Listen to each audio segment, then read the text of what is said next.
Welcome to the Watchalong. It is me again, Kieren, and I'm joined this time by. I thought you were going to say I'm joined by Will. I was expecting to introduce myself. Yeah, I am here. I know you're on ball all the time. Look, it's me and Will. We're here. Honestly, me and you. We both had time to react from that 0-0 draw last week in the Premier League.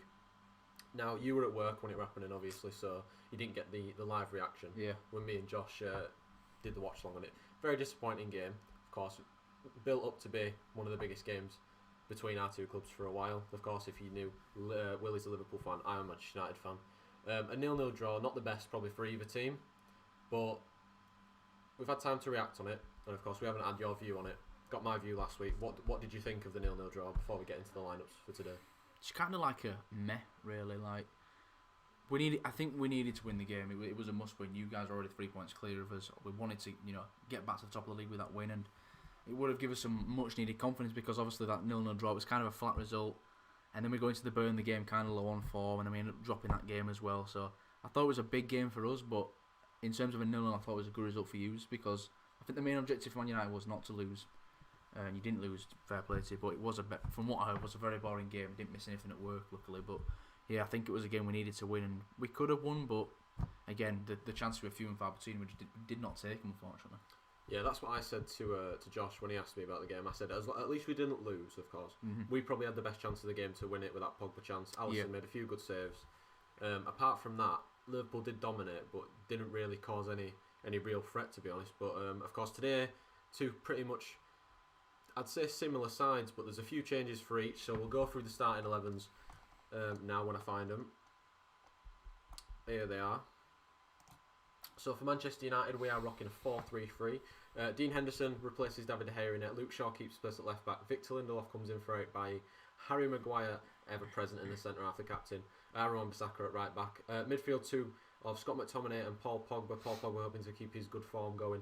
Donny van der Beek replaces Bruno Fernandes. Marcus Rashford comes back into the side. Mason Greenwood and Edinson Cavani keep their places from the week game against Fulham. And on the bench we've got David De Gea, Alex Telles, Axel Tuanzebe, Bruno Fernandes, Phil Fred, Daniel James, Juan Mata, Nemanja Matic and Anthony Martial. Now quite a strong lineup from Man United, of course, apart from maybe you take out Dean Henderson for David De Gea and maybe Van der Beek for Fernandes, and you're thinking that's a Premier League ready full strength Man United. Full strength Man United squad, yeah. Yeah, I've got to be honest, I didn't think both teams would go as strong as they have done, but both teams want to go for it, I think, without a doubt. I mean, Dean Henderson, De Gea, I wouldn't say there's much of a drop off there. Your back four is pretty much the same, so they all know their roles in the back four. I think the midfield's really, really good, really solid, good balance. You'll have McTominay, I think, pivoting. Pogba, likes to. I mean, you've got McTominay sweeping, and Pogba can do it once. He can spray the balls, he can get in behind him, and Donny van der Beek kind of a similar play. And I think the front three, you've just got pace with Rashford and Greenwood, and then Cavani. We know how much of a poacher he is, and he's been a really good signing for us. I think Cavani, really shrewd signing on a free transfer, I believe. Yeah, he's the type of player we needed. We didn't really have that out and out number 9. Yeah. That was a clinical finisher. I know Martial scored 20 plus goals last year, but this season he's not really been on the mark. He's on the bench today, Anthony Martial. But for Liverpool, Will, I'll let you run through this side. There we go. Yeah, so stronger than I thought. We stick with Alisson in goal. Obviously, I think he was definitely our best player, along with Thiago in the Man United game. So he stays in goal. Robertson and Everstay at left back. I thought we would start Tsimikas, but we're not going to start him. But I'm happy with Robertson starting. Reece Williams comes back into the side. He's kind of been he's been used here and there in some cup games, some UCL games. He's looked all right, and I think partnering with Fabinho should be pretty good. Trent keeps his place at right back, which I honestly disagree with. I think Trent needs a game on the bench because I don't know what you think. I think he seems a bit burnt out. I think a little bit burnt out. I think a rest could do him well. The midfield three, I think Milner's playing as like that DM with Thiago and Wijnaldum plays as the two centre midfielders. So Thiago and Wijnaldum both get their place. Curtis Jones starts on the wing today, replaces Sadio Mane. Firmino is the number 9, and Mohamed Salah starts on the right wing again. So it's a pretty similar side. We're sticking with the 4-3-3. I know Klopp sometimes likes to play a 4-2-3-1, but we're sticking with the 4-3-3. And to be honest, I do like the lineup. I like Klopp going for the game, and he usually doesn't care too much about the FA Cup. But it's a game against Man United. It's a completely different game. It's against your rivals, so I like the lineup. Yeah, I mean, I was going to say that it's unusual for Jurgen Klopp to go with such a strong lineup. Of course, he's already had a little bit of a go at the Premier League for the run of fixtures and stuff. What has Paul Pogba done to his hair? Oh my God, what is that? It's a fresh trim. Oh God, PP, what have you done to that? It's kind of like small braids that are like dyed blonde. Yeah.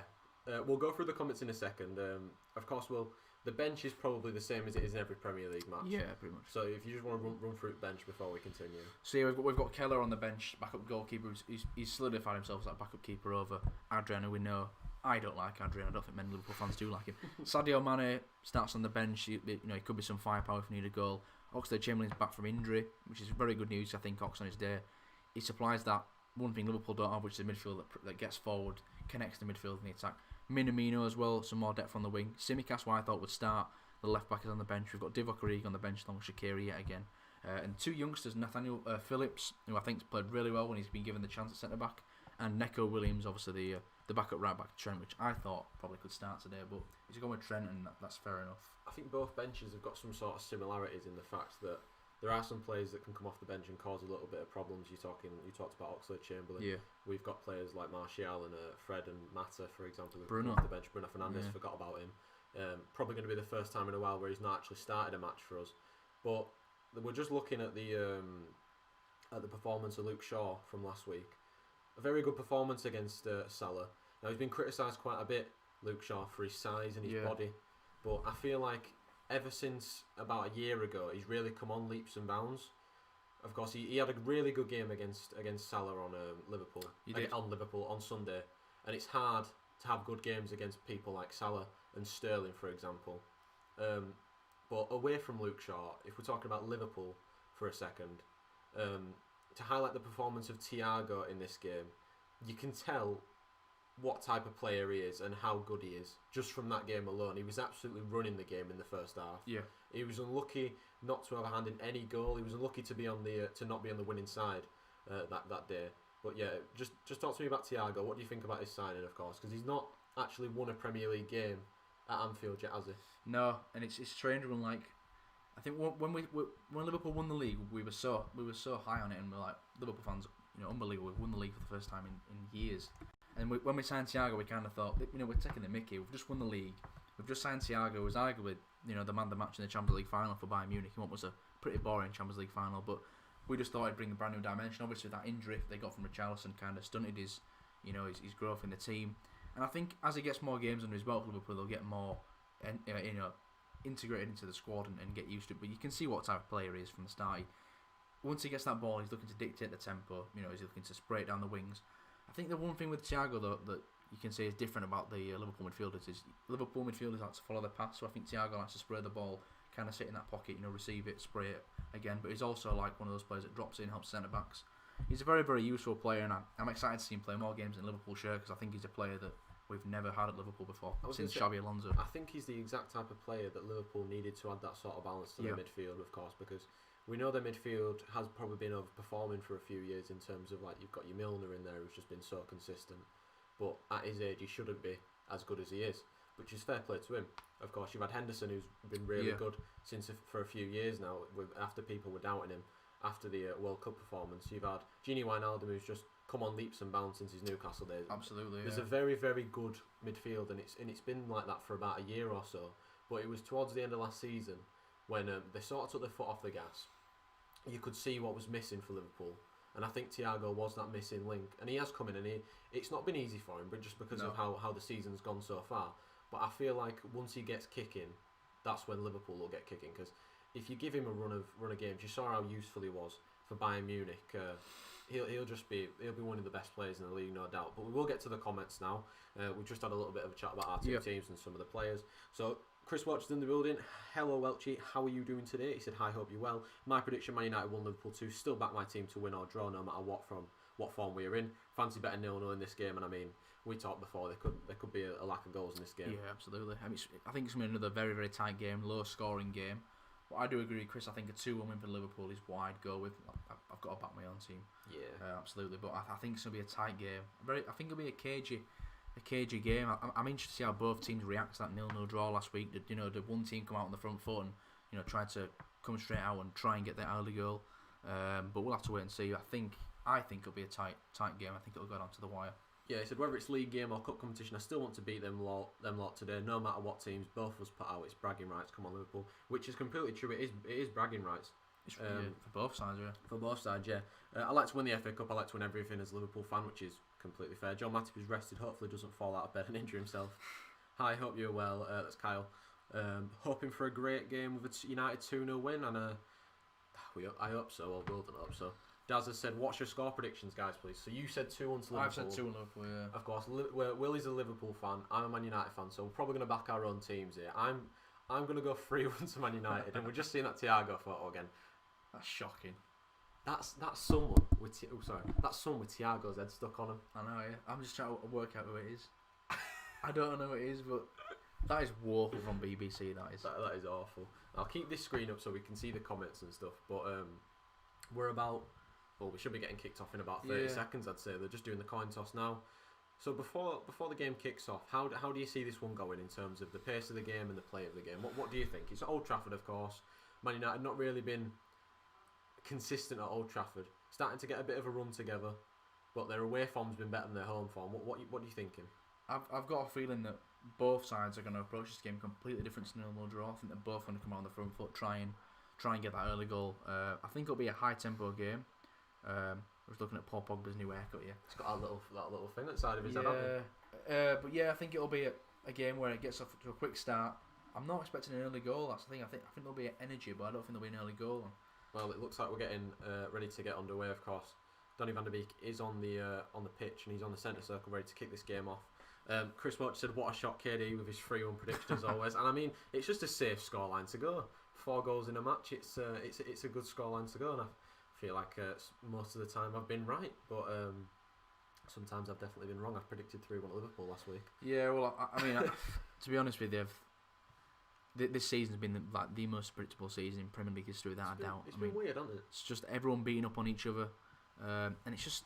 But you know what? At least it's a title race. At least there's not one team running away with it. I mean, obviously I'm a Liverpool fan. I enjoyed last season. I was absolutely running away with it. 99 points, incredible season. But if you're a neutral, it's better for the league to be more competitive because you know each team going into every game has something to play for. Yeah, and the game's now underway with Lindelof playing a long ball downfield, which is headed away by. Is it Reece Williams? Reece Williams. Williams at the back. I'm gonna get him confused with Nathaniel Williams for sure. But yeah, Jermaine Genius is on commentary, and I'm really glad we actually don't have the commentary Guy Mowbray, because I can't stand Jermaine Genius. You know what? I don't mind him. You know, I mean, I think it's funny how he calls the players by the first name, as if they're his mate or whatever. Yeah, like he absolutely loves Dele, doesn't he? Dele Alli. Loves Dele. Well, I mean, it's probably going to get a bit dry this game, and if it does, please put some questions in the comments for us to answer, because we're going to be sat here for about an hour and a half, 2 hours, even if it does go to extra time, possibly longer. Yeah. Watching a very dull game, which wouldn't surprise me if it does end 0-0. That's what I think there'll be more energy in this game. I think both teams got a point to prove after that 0-0 draw, but again, I'm not expecting a ton of goals in this game. I mean, I could be wrong. It could be an absolute goal fest. That's a really good ball there. That's a fantastic pass into Wijnaldum. It's a good touch back to Salah. It's left it for Trent, who's going to pull one back. It's cleared by McTominay as far as Genie. And when Wijnaldum shoots, it's blocked. Struggled to get the shot away there. Yeah, Milner's going to have it nicked off him by Greenwood. But as you said, quick pace and Liverpool already on the front foot. And that right there is what I said about Thiago. He just likes to mop up, just wins the ball there nice and easy, plays it back out to the wing. That's what he does best. Poor pass from Trent, and it's going to be easily cleared by Maguire and Shaw. But we've both got 2 massive games in midweek, I'd say, even though we are only playing Sheffield United. It's a big game for us. And of course, you've got Tottenham Hotspur breathing down the necks of the front three at the moment in time. What do you think for the Tottenham game? Well, the first game we played against Spurs, we took the lead, then they equalised, but I think we dominated the game. Yeah, definitely. We dominated the game. I think that helps with Mourinho's tactics, because once they score a goal, he'll sit back. Yeah. Mourinho don't mind getting a draw in a big game. He don't mind drawing out in any game, I don't think. Exactly, yeah. As long as he's picking up some points at least, I don't think he minds it. But it's another game we need to win, because you look at City's fixtures, I think they've got West Brom, Sheffield United, and we've got a very favourable run. Yeah, they've got 3 games in a row where I think they're going to pick up 9 points, absolutely. So you've got to stay with them. And obviously you guys who've got Sheffield United, I do expect you to win that game. So you don't want to fall too far behind. So I think the Spurs game is a game we must win. But we can't go in with it with too much pressure, put too much pressure on our shoulders. The pressure is going to be on you because everyone plays before you. Exactly, Man City are going to play before you, Man United are going to play before you, of course. The teams beneath you, like your Chelseas and your Tottenhams, of course, they're breathing down your necks. Chelsea, I know they're on a little bit of a poor run of form, but I expect them to get back to form soon. Yeah, I agree. Luke Shaw there again. On Salah. And Paul Pogba finds Rashford, and there's a chance for United to come down the left-hand side. Rashford up against Reece Williams. He's took a really, really weird touch, but he has taken it wide, cuts back, runs out of play, pulls it back to Pogba. Bit of a bobbly touch there, and it's going to come back to Shaw. Liverpool with a lot of men in the box. Nothing really for Manchester United to go to. Liverpool parking the bus by the looks of it. Shaw's going to try and whip one in, and Donny van de Beek tries to get a foot to it. And it's going to go out for a corner, I think. I was going to ask you, what do you think has sparked this rise of Luke Shaw over the past season? Do you think it's Ole Gunnar Solskjaer believing in him more? Do you think it's bringing in Tellers? Potential competition has upped his game. I think Luke Shaw was good last year. When we had that run of form towards the end of the season, of course, after Project Restart, Luke Shaw was playing really well, of course. We played Brandon Williams there, the youngster, and I think he did a good job for a certain while. But then I feel like the game time got to him. He wasn't used to playing that amount of game time. As Luke Shaw whips this corner in, it's a decent one, and I think Donny van de Beek, I think it just hit him. Yeah, I don't think he was expecting it. Yeah, rather than him actually getting a solid header on it. Recycle the play there, going out for it's going to be a throw into Liverpool. Liverpool throw in. Thiago wins the ball. Yeah, good play by Thiago again. Skinhead Lewis Hamilton from 2007, as you like to call him. But yeah, I think literally he's a spitting image. on Luke Shaw, I think he played well towards the end of last season. Then he got that injury against Southampton. Yeah, and that's the problem with Luke Shaw. He's just too injury prone. That's probably why we brought in Tellez, who's done well in the games that he's played. Of course, he's had a few opportunities when Luke Shaw was injured towards the start of the season. But I think since Luke Shaw's come back into the squad, he's been pretty much irreplaceable, which is probably why Tellez is not playing. Yeah, well, it's better off, like you say, Brandon Williams, is he even a left back? Is he a right back? Well, he's a right-footed... Well, he was actually a right back. He's a right-footed left back, which you can't play a right-footed left back. He is by trade a right back. Yeah. So I would always think he was a right back. But even though Shaw is playing unbelievable, I mean, you've got, like you say, you've got Tellers on the bench, so the depth is much better there. And obviously, depth is what you need if you want to compete for many. It's what we needed. It's what we needed last year. And we didn't have it. Like Brandon Williams, as well as he did last year, he wasn't up to the standard of an Alex Tellez, for example, coming in for Luke Shaw. Rashford's done really well there to get past Wijnaldum. A heavy touch though. Broken up by Milner. First 5 minutes, Man United have started this game really positively on the front foot. I think both teams have settled into some sort of shape, of course. I think it's been a very even tie in the first 5 minutes, of course. Liverpool had that little spell of possession towards the start of the game. Man United settling in that shape, and they're coming further and further up the pitch. But I think Liverpool, they're kind of playing like Milner or Thiago as that pivot, and then they've got like Wijnaldum and Curtis Jones kind of like playing in centre mid but also drifting out. It looks like they're playing Salah and Firmino as like a front two. Both as a striker. Yeah, potentially. But to be honest, I've really good ball from Rashford, and Alisson had to come out well. He didn't really get a clean connection with the header, and Robbo taking no chances, was he there, sweeping it away. But a dangerous little moment there for Manchester United, and Alisson, if he'd have got a cleaner header on it, maybe caused his left back a little bit of less of a problem without him. Yeah, definitely a strange one. They got him behind so easily there. I think Liverpool.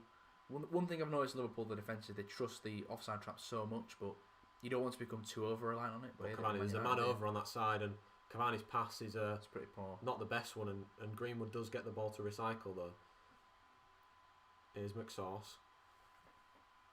Yeah, Liverpool playing a very, very narrow midfield and defence here. But that's probably because they know they can get in behind the midfielder Man United with the likes of Thiago and Wijnaldum, of course, because of how far you see McTominay's up there, right-hand side now, and Pogba's in the middle.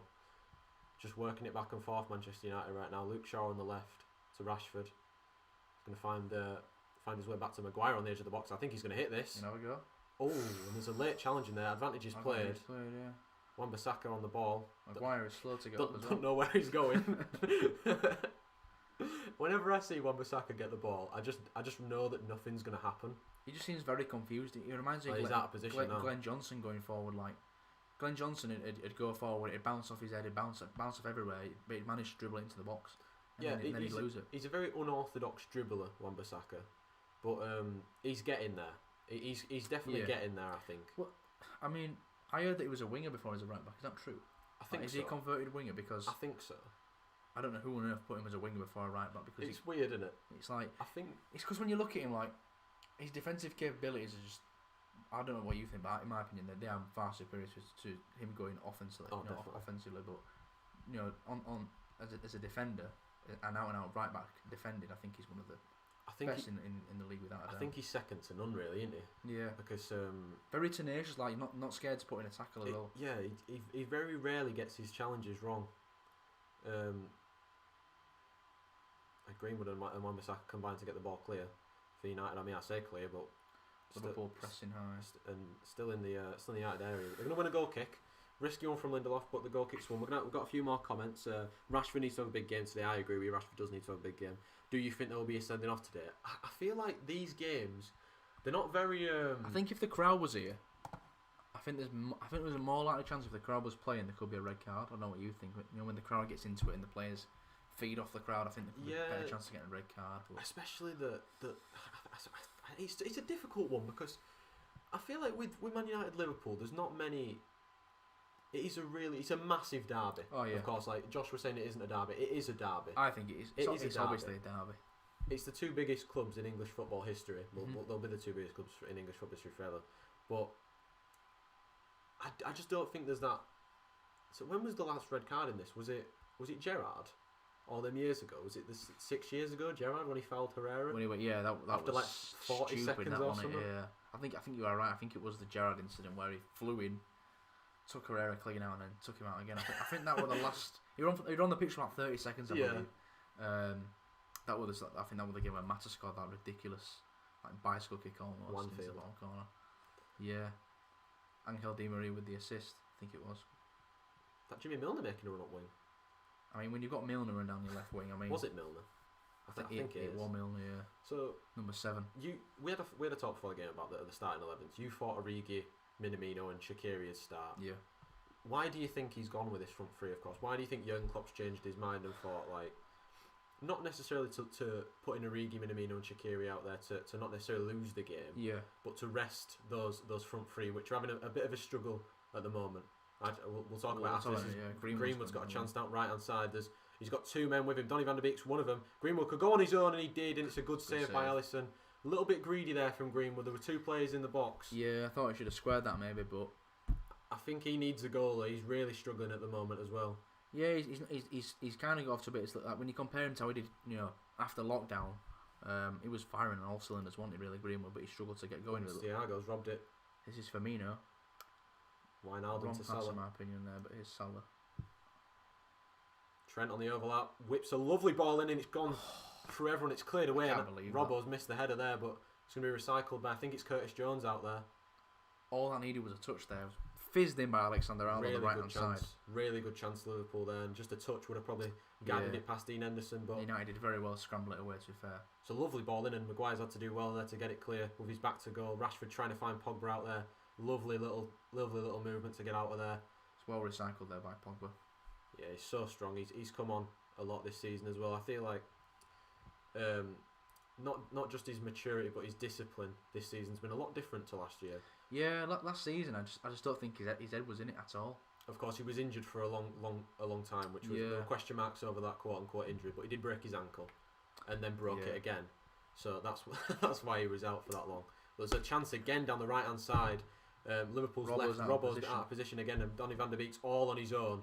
He's had to go back to Greenwood though.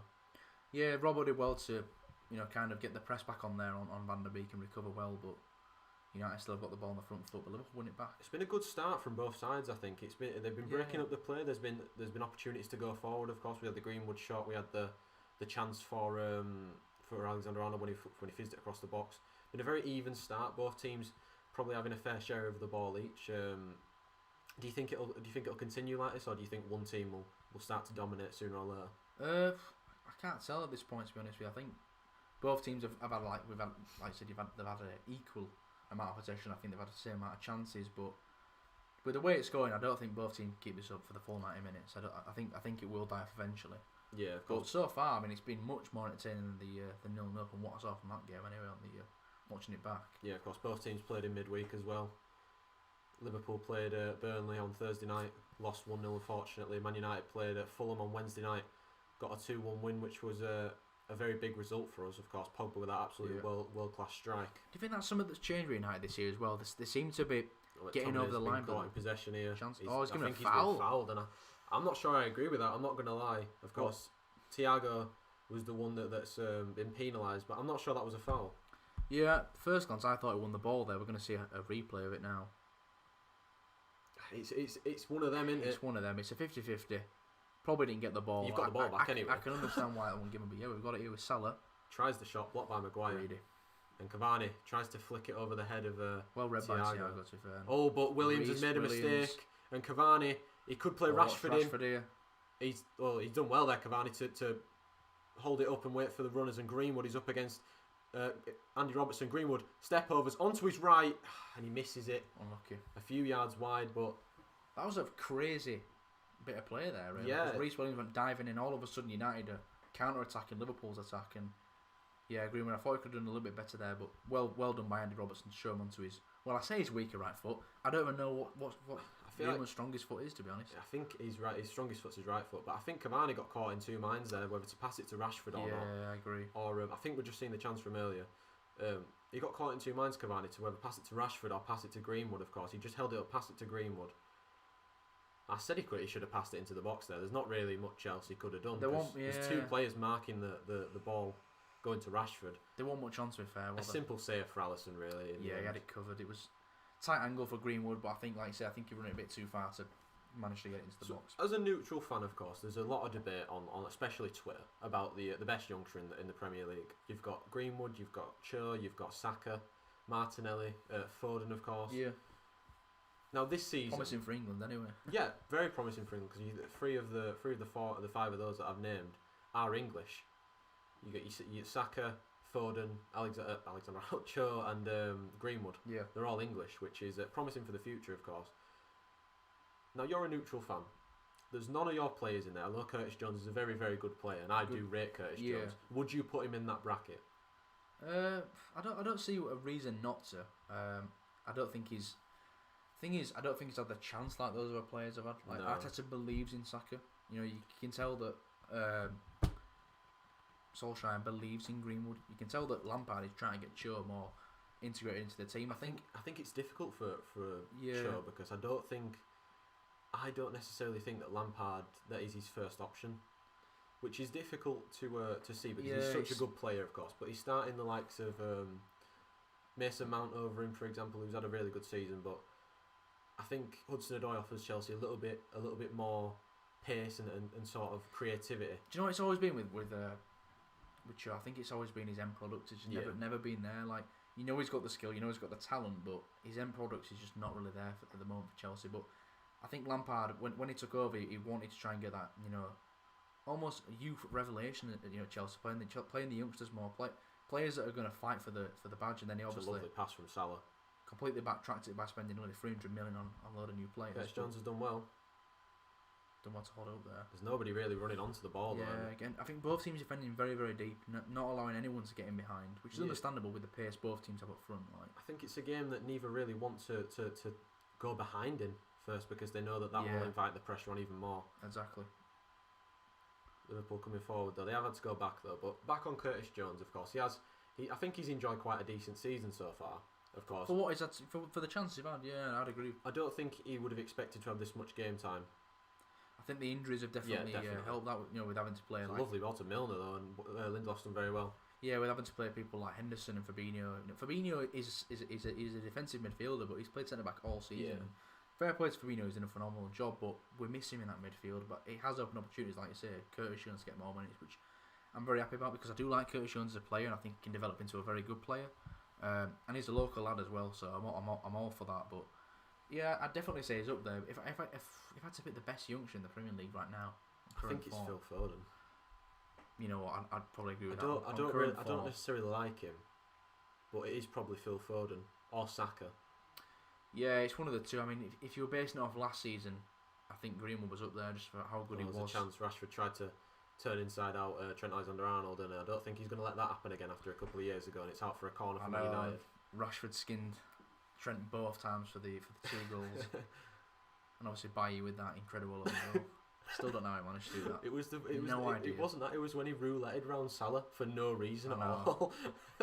Again, Eric Bailly, another player that has absolute worldie against Liverpool all the time. I think Eric Bailly, when he's fit, he's probably our best defender, and I've got no problem saying that. But Luke Shaw's going to whip the corner in, and it's Pogba misses the volley, and it was a really good chance there if he connected with it cleanly. Kind of snatched it, didn't he?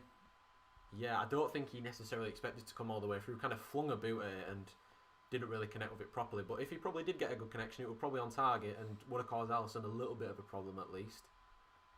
Yeah, one of them. I think Liverpool did well to kind of handle that in the box there. But I think if Pogba gets a better connection, could have easily been 1-0 to Man United there. Oh, I've got a few comments. Byron said, "Fake as fuck, that's Stoney." Nah. Don't buy. Was a chance here for Salah's in, and he's chipped the goalkeeper, and that is a lovely goal. What a goal from Liverpool, and it's come from absolutely nowhere. Absolutely nowhere. I mean, a phenomenal pass. Right. To be honest with you, I was reading that comment there. Who left the comment, by the way?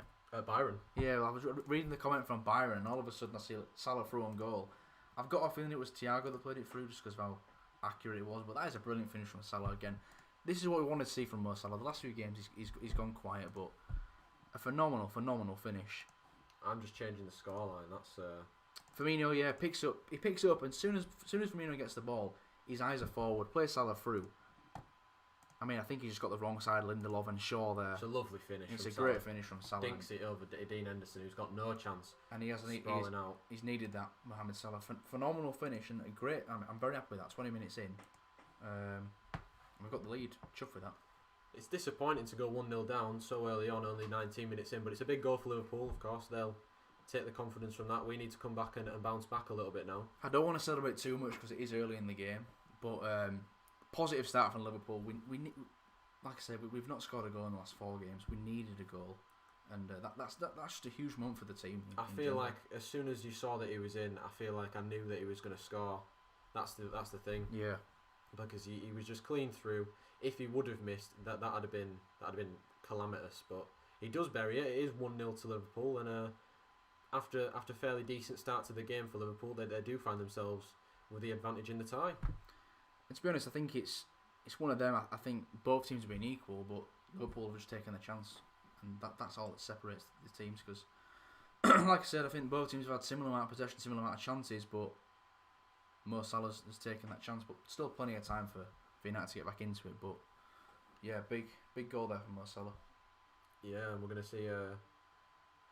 see probably his fortune change a little bit. He's not been in the best of form, has he really? The thing is, none of the front three have. No. And it's so uncharacteristic because the one thing in Liverpool that you could say over the last 10 years, the one thing that we've not struggled to do is score goals.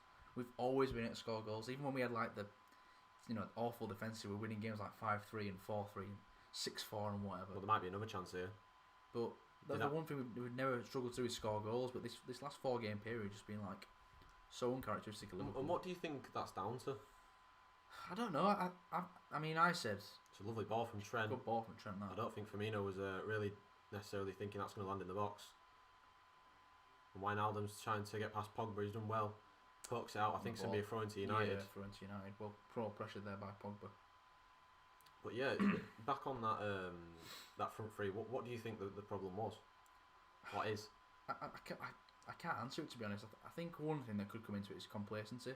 Like, this front three no matter how bad they play, they're probably going to start the next game because the competition with Origi and Minamino isn't there. Now, when Jota was fit, it was a different story. All the front three knew they had to play was Jota was going to take their place because we know Jota can play as a wing on the left or the right. He even plays the striker down the middle, so he could have taken any of the front three shirt. So I think Jota being there was give more competition to the front three, but since he's gone out injured, the front three know that they're going to be starting every single game. But I hope they do up their game because I've not liked what I've seen from them the last month or so. We've got a few more comments. Bernardo's in the building. Welcome, Bernardo. He says, I don't know who I want to go through here. May the best team win. And at the moment, the best team's been Liverpool, and they are winning. Daz has said, what do you think of this ref's decision? I don't think he's really had up to do, really. No, I don't think there's much to do now. Bernardo said, did it come off Hendo's face from that chip? No, I just think it went clean over his head, didn't it? I think it went straight over his head. I mean, there's not much Dean Henderson can do there. He closed the angle. It was just a very, very good, delicate finish from Salah. Yeah, Kyle said, awful defending. Who's marking Salah? Henderson should have stood up tall. I don't necessarily think it's Dean Henderson's fault, to be honest, but since that goal, we've been rattled a little bit, and Liverpool coming forward again, and Curtis Jones has a good chance to shoot, and it's straight into the hands of Henderson. But since that goal, we've been a little bit rattled, I think. Liverpool have really capitalised on that, and they're getting more opportunities in Man United's half. Well, they always say you're most at threat from conceding a goal or scoring a goal straight after you've conceded the goal. So United need to get through this in a 5-10 minute period of, they can't concede another here. They need to try and get a foothold again in the game. But Liverpool, they've come out a lot more. They were playing a lot deeper in these first 10 minutes, but they've come out much more since scoring that goal. Yeah, of course, and that's the goal's probably allowed them to do that because they know now United will have to come out of that shape and chase the game a little bit. Of course, United found themselves in behind a little bit, probably because of the numbers. Is he going to give a foul? I think he's waiting for the foul to be given, and it is a foul right on the edge of the box. That were very, very close now. I mean, I thought he was playing advantage, but I don't think Robbo wanted the advantage. I think he just wanted the free kick. So what a chance this is now. Play was stopped. Yeah, right on the edge of the box. Do you go for goal from here? Like, I'd go for goal from here. Personally, it's a tight angle, but it is a foul. I think McTominay just tripped him a little bit there. Yeah, definitely a foul. Yeah, he stood on his foot. It's definitely a foul. I think it's going to be hard for Alexander-Arnold to get it up and over from here, especially with that quite tall wall. And to get it up and over into that corner is going to be difficult for him. But if he does fair play, it'll be a sensational free kick. Salah's also stood over it for the potential of a cross maybe. But I think Trent's going for this. Yeah, I think he is. And the one thing you want to do is just get it on target. If you get it on target, you never know what could happen. Dean Henderson could spill it, and then you've got someone running into the box to get the tap in. As long as you get it on target, up and over the wall, anything can happen. But now, if this goes in, it could get very embarrassing for United. Trent is going to hit it over the wall and over the bar. We did say it's a very difficult angle to get it, difficult place to get it over, up and over the bar, up and over the wall. Sorry, and nestling the corner of the net. And we kind of saw that there. Just put a little bit too much on it, and it flew straight over the wall and straight over the bar by about 2 or 3 inches.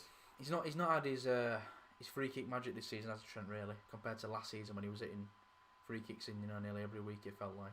Well, Thiago's just won a header against Rashford, and there's 2 men down after. Heads, maybe? I feel like that he hit Rashford's back there. Yeah. Rashford is it all in his head. You might have been right actually. Yeah, I think Rashford's gone for the header. He's just kind of. Thiago's limping a little bit. Not what you want to see from if you're a Liverpool fan. Yeah, he's been really well. He's been fantastic in this game so far. I think Thiago just collecting the ball from the defender. Yeah, hit him on the back of the head a little bit there. Thiago just probably hurt by the velocity of the fall with Rashford colliding into him. Holding his calf as he got not his calf, his thighs. He went down. Rashford looks all right. Thiago looks all right. Nothing game on, not a good ball. And bloody hell, what happened there? I think Greenwood just left that. I don't think that came off him, but I mean, if it was, it's very, very slight. But the referee must have seen him touch Greenwood. But yeah, United, you can see they look like they're pressing a lot more now, and they just won the ball there. Well, kind of won the ball anyway. Yeah, Rashford blocked a pass, and the loose balls come to McTominay. Donny van de Beek's chasing the ball, but he's been absolutely hounded by Thiago all game pretty much. There's another chance for Liverpool now with Firmino. Wijnaldum, good defending by Pogba, and they're brilliant defending by Pogba. And he brings it away, and Firmino takes him down. Cynical challenge there. Cynical challenge, but Manchester United come away with the ball. Rashford's up against 2 of them. He's going to have to go back here. He doesn't. He goes straight through the middle looking for Greenwood, and he's a missed header by, I think it's Milner, and Greenwood. He's going to battle. That is a fantastic finish. Is he offside? And he's waving. He's waving. He's waving. There's no one there to wave to, but I've got to say, that ball from Marcus Rashford was absolutely brilliant. He's caught, I think it was Milner or Robbo got caught under the ball. Well, I said he's got to go back here, Rashford. But that is an absolutely sensational ball. But I think the only reason that happens is because of the miss. I think it was Milner who missed the ball. I absolutely was. I think it was Milner. Yeah. I was lost for words because of the ball going through. But it all comes from Paul Pogba winning the ball back. Yeah. And inside his own half, a decent pass by Van der Beek out to Rashford, and it's here when I said you got to go back. There's nothing on, but Greenwood is making the run. I think it's Milner just not tall enough. Good touch by Greenwood and a really good finish into the bottom corner. It's a good goal. I mean, Robertson, is he out of position? Yes, he's out of position. I don't think it's Milner's fault because it's not his player. Robbo should be tracking much better there. And again, he brings it down nicely, and it's a good finish past Alisson, who covered the angle well. But we've said many times Greenwood, but he can score with either foot. He's good with both feet, and look, it's a good finish. And I said the game was far from over when Liverpool scored. There was still plenty of time, and United hit back pretty much. I think it's about 10 minutes after. I think it's only been 5 minutes since the goal's actually gone in. It does feel like an age away. But at least we've got some goals. But yeah, at least we've got some goals, of course. Number 11 scoring for 1-1. But I feel like it's not a good pass from Wan-Bissaka. And Wijnaldum's going to pick the ball up, and Liverpool have another chance to come forward with Salah. Tries to dink when it's really poor pass. I'm not sure what he was trying to do there, Salah. And Pogba's come over, and Rashford is away down the left-hand side again, as he's been pretty much all game. Now it's a 3-on-3 for Manchester United. He's up against Williams, and he plays it into Donny van de Beek, and he tries to poke it across. United won a and penalty. Pogba's going to take a shot, and that was Pogba scuffs it. And the United players are calling for the penalty. Is VAR going to check this? I don't think I saw a foul there, to be honest, because Van der Beek got in front of Thiago, but I don't think Thiago made a Was play it for the Alisson ball. who made the foul? I And we're think going to see it again, but on Marcus the replay, Rashford, yeah. as free as you like down the left-hand side for Man United. And that's a matchup I don't want to see. Reece Williams on Marcus Rashford. And he's had him all game. A good pass to Van der Beek, and he tries to poke it across. I think he just trips over Alisson's foot. I don't necessarily think Alisson fouls him. Nah, I don't think that's a foul. Nah. If that's given as a penalty, it's a very harsh one. Of course, Donny van der Beek trying to play it back across the goal and towards Edison Cavani's path. I think he's already fallen down for Alisson. Yeah. His momentum's taken him to the ground anyway, so I don't think that was a foul. But again, they got him behind well there, United, and it seems to be the wings in behind Robertson and Alexander-Arnold that Man United are finding a lot of space. Marcus Rashford 2 times in almost 2 minutes there was free as a bird on the left-hand side. Like I said, Liverpool, they're not scared of playing the high line. They trust the offside trap, but that can get you into danger sometimes when you play them against pacey players like Rashford and Greenwood, and that is a sloppy pass there. Oh, Maguire's done well there to recover. Of course, Luke Shaw didn't do him any favours with the pass, and he's not done Scott again. McTominay any favours with that pass. Greenwood's chasing Curtis Jones, but he's done well, Curtis Jones. And here's Robertson. I feel like it's quite a nice start to the game. It's been very open. Yeah, very open game. It's been a very, very open game, which is what we like to see. If you're a neutral watching this game, I bet you're loving it. But for me and you, we're probably both sat here papping us pants about. It's all good that it's an exciting game, but I mean, I'd much rather just be exciting for one side, just one side dominating the play. But it is end-to-end stuff at the moment for the first 30 minutes, and it's been a good first 30 minutes. It has been a good first 30 minutes, and there's players off the bench that could come on impact this game. We talked Sadio Mane, of course, Bruno Fernandes, probably the main two off the bench for both sides. Not a good pass through from Milner. It's going to go right the way through to Dean Henderson. We'll check if we do have any more comments, and we do. I'm not blaming Henderson. Just maybe if he stood up tall and closed down Salah more, he might have saved it. Ooh, we got a game, lads. Yes, great assist by Rashford, good goal by Greenwood, which is what we said, really, wasn't it? Yeah, pretty much. It's good from Rashford. It's really, really good vision. He doesn't panic. Plays the ball over the top. He knows that Greenwood's in behind. And fair play to Greenwood. It was a very, very good finish into the bottom corner. I don't think Alisson could do too much.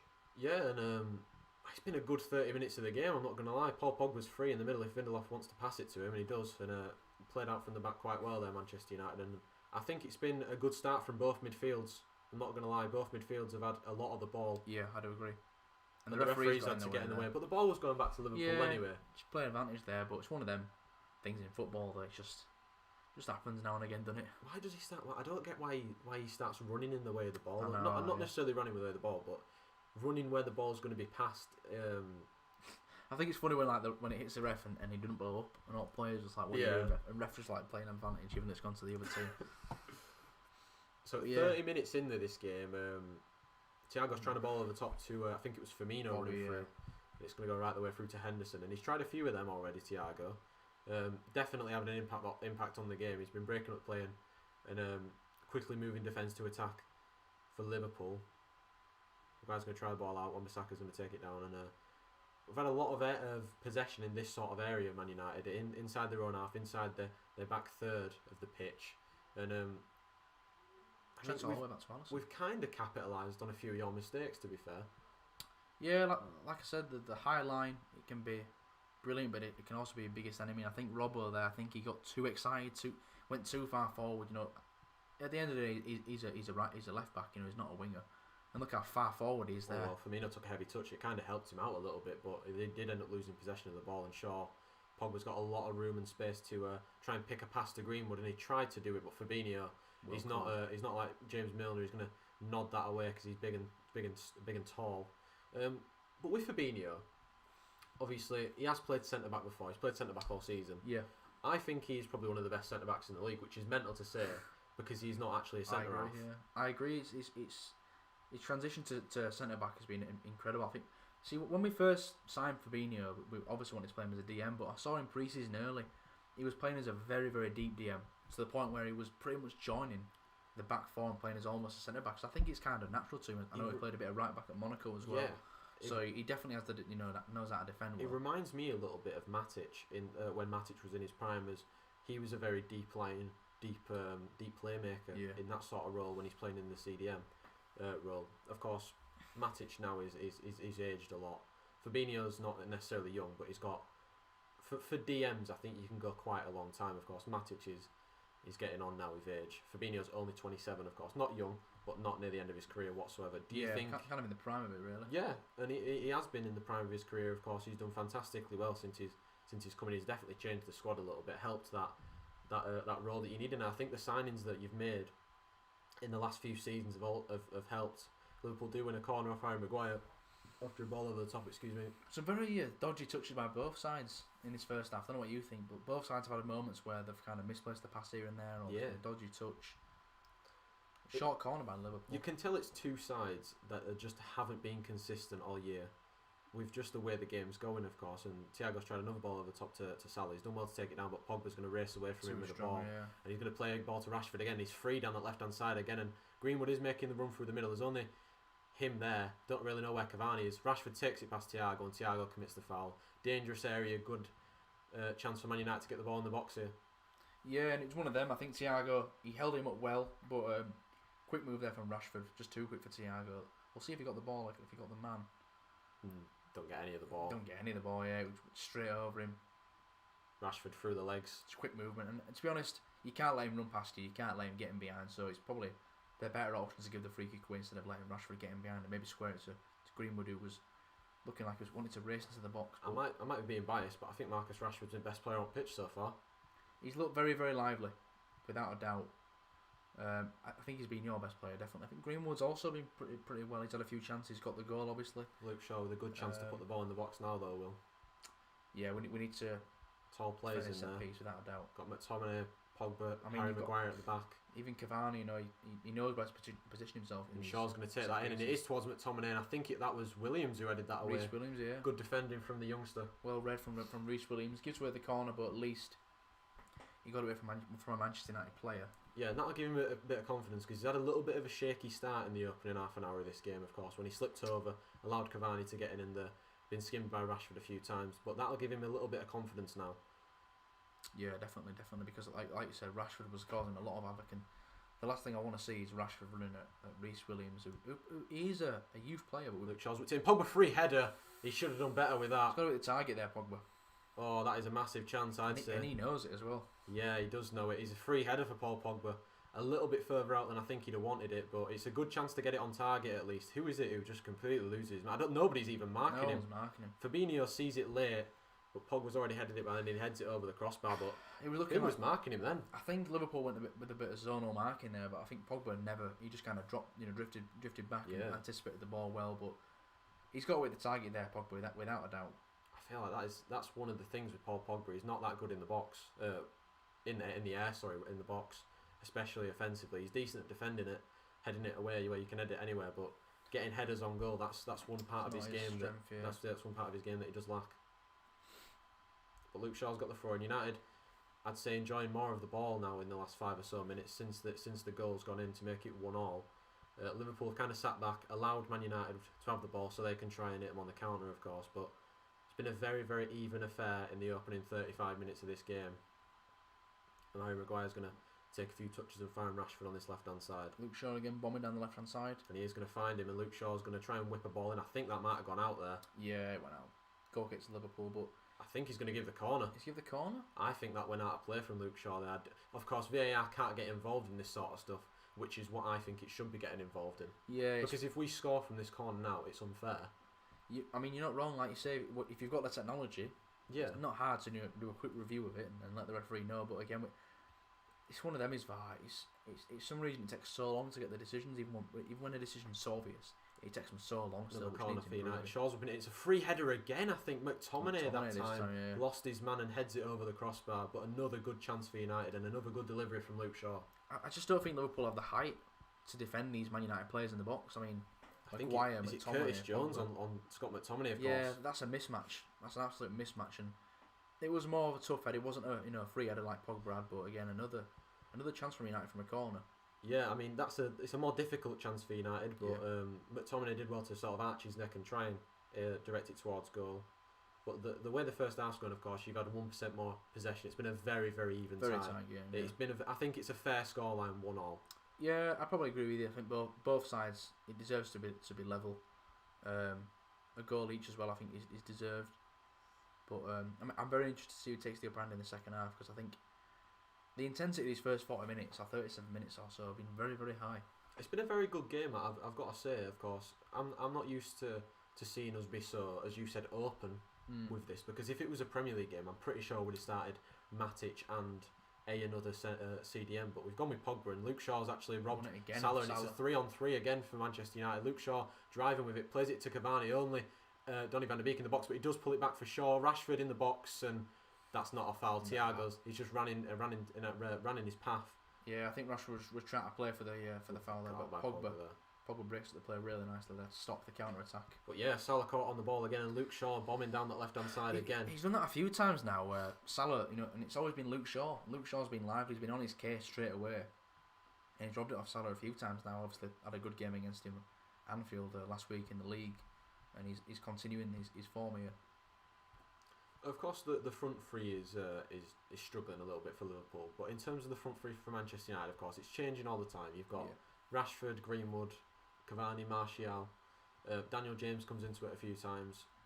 But as a Liverpool fan, of course, watching Manchester United play, of course, it's probably not something you do that often. Yeah, it's not something I choose to do. What do you think of the United front three if we're talking the front three of last year when it was Greenwood, Martial, Rashford? Compared to this year, or what did you think? What do you think of it just in general? I think it's a fantastic. Stop here! That's a brilliant ball, and Andy Robertson's going to try and cut it back, and he does.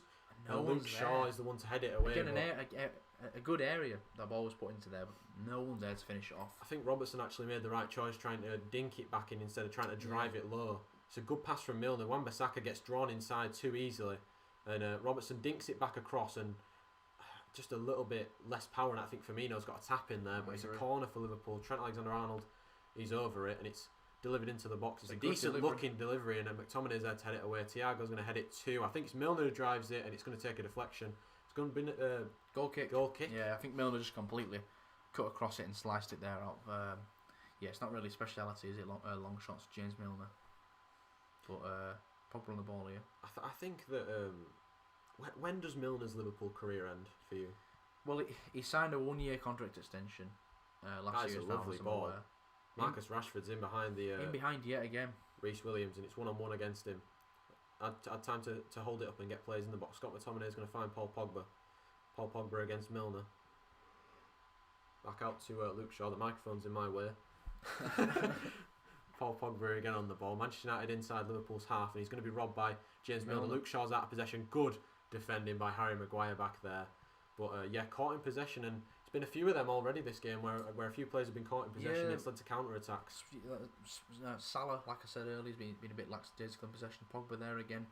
Both teams are very, very hungry, you can tell, and that's that man Bruno on the bench. Do you think he'll possibly come on? Definitely. I think there's no way, especially if it's 1-1, there's no way we will not see Bruno Fernandes in the second half of this game, because Ole Gunnar Solskjaer will want to win this tie because it's Liverpool, and he probably feels there's some unfinished business from Sunday.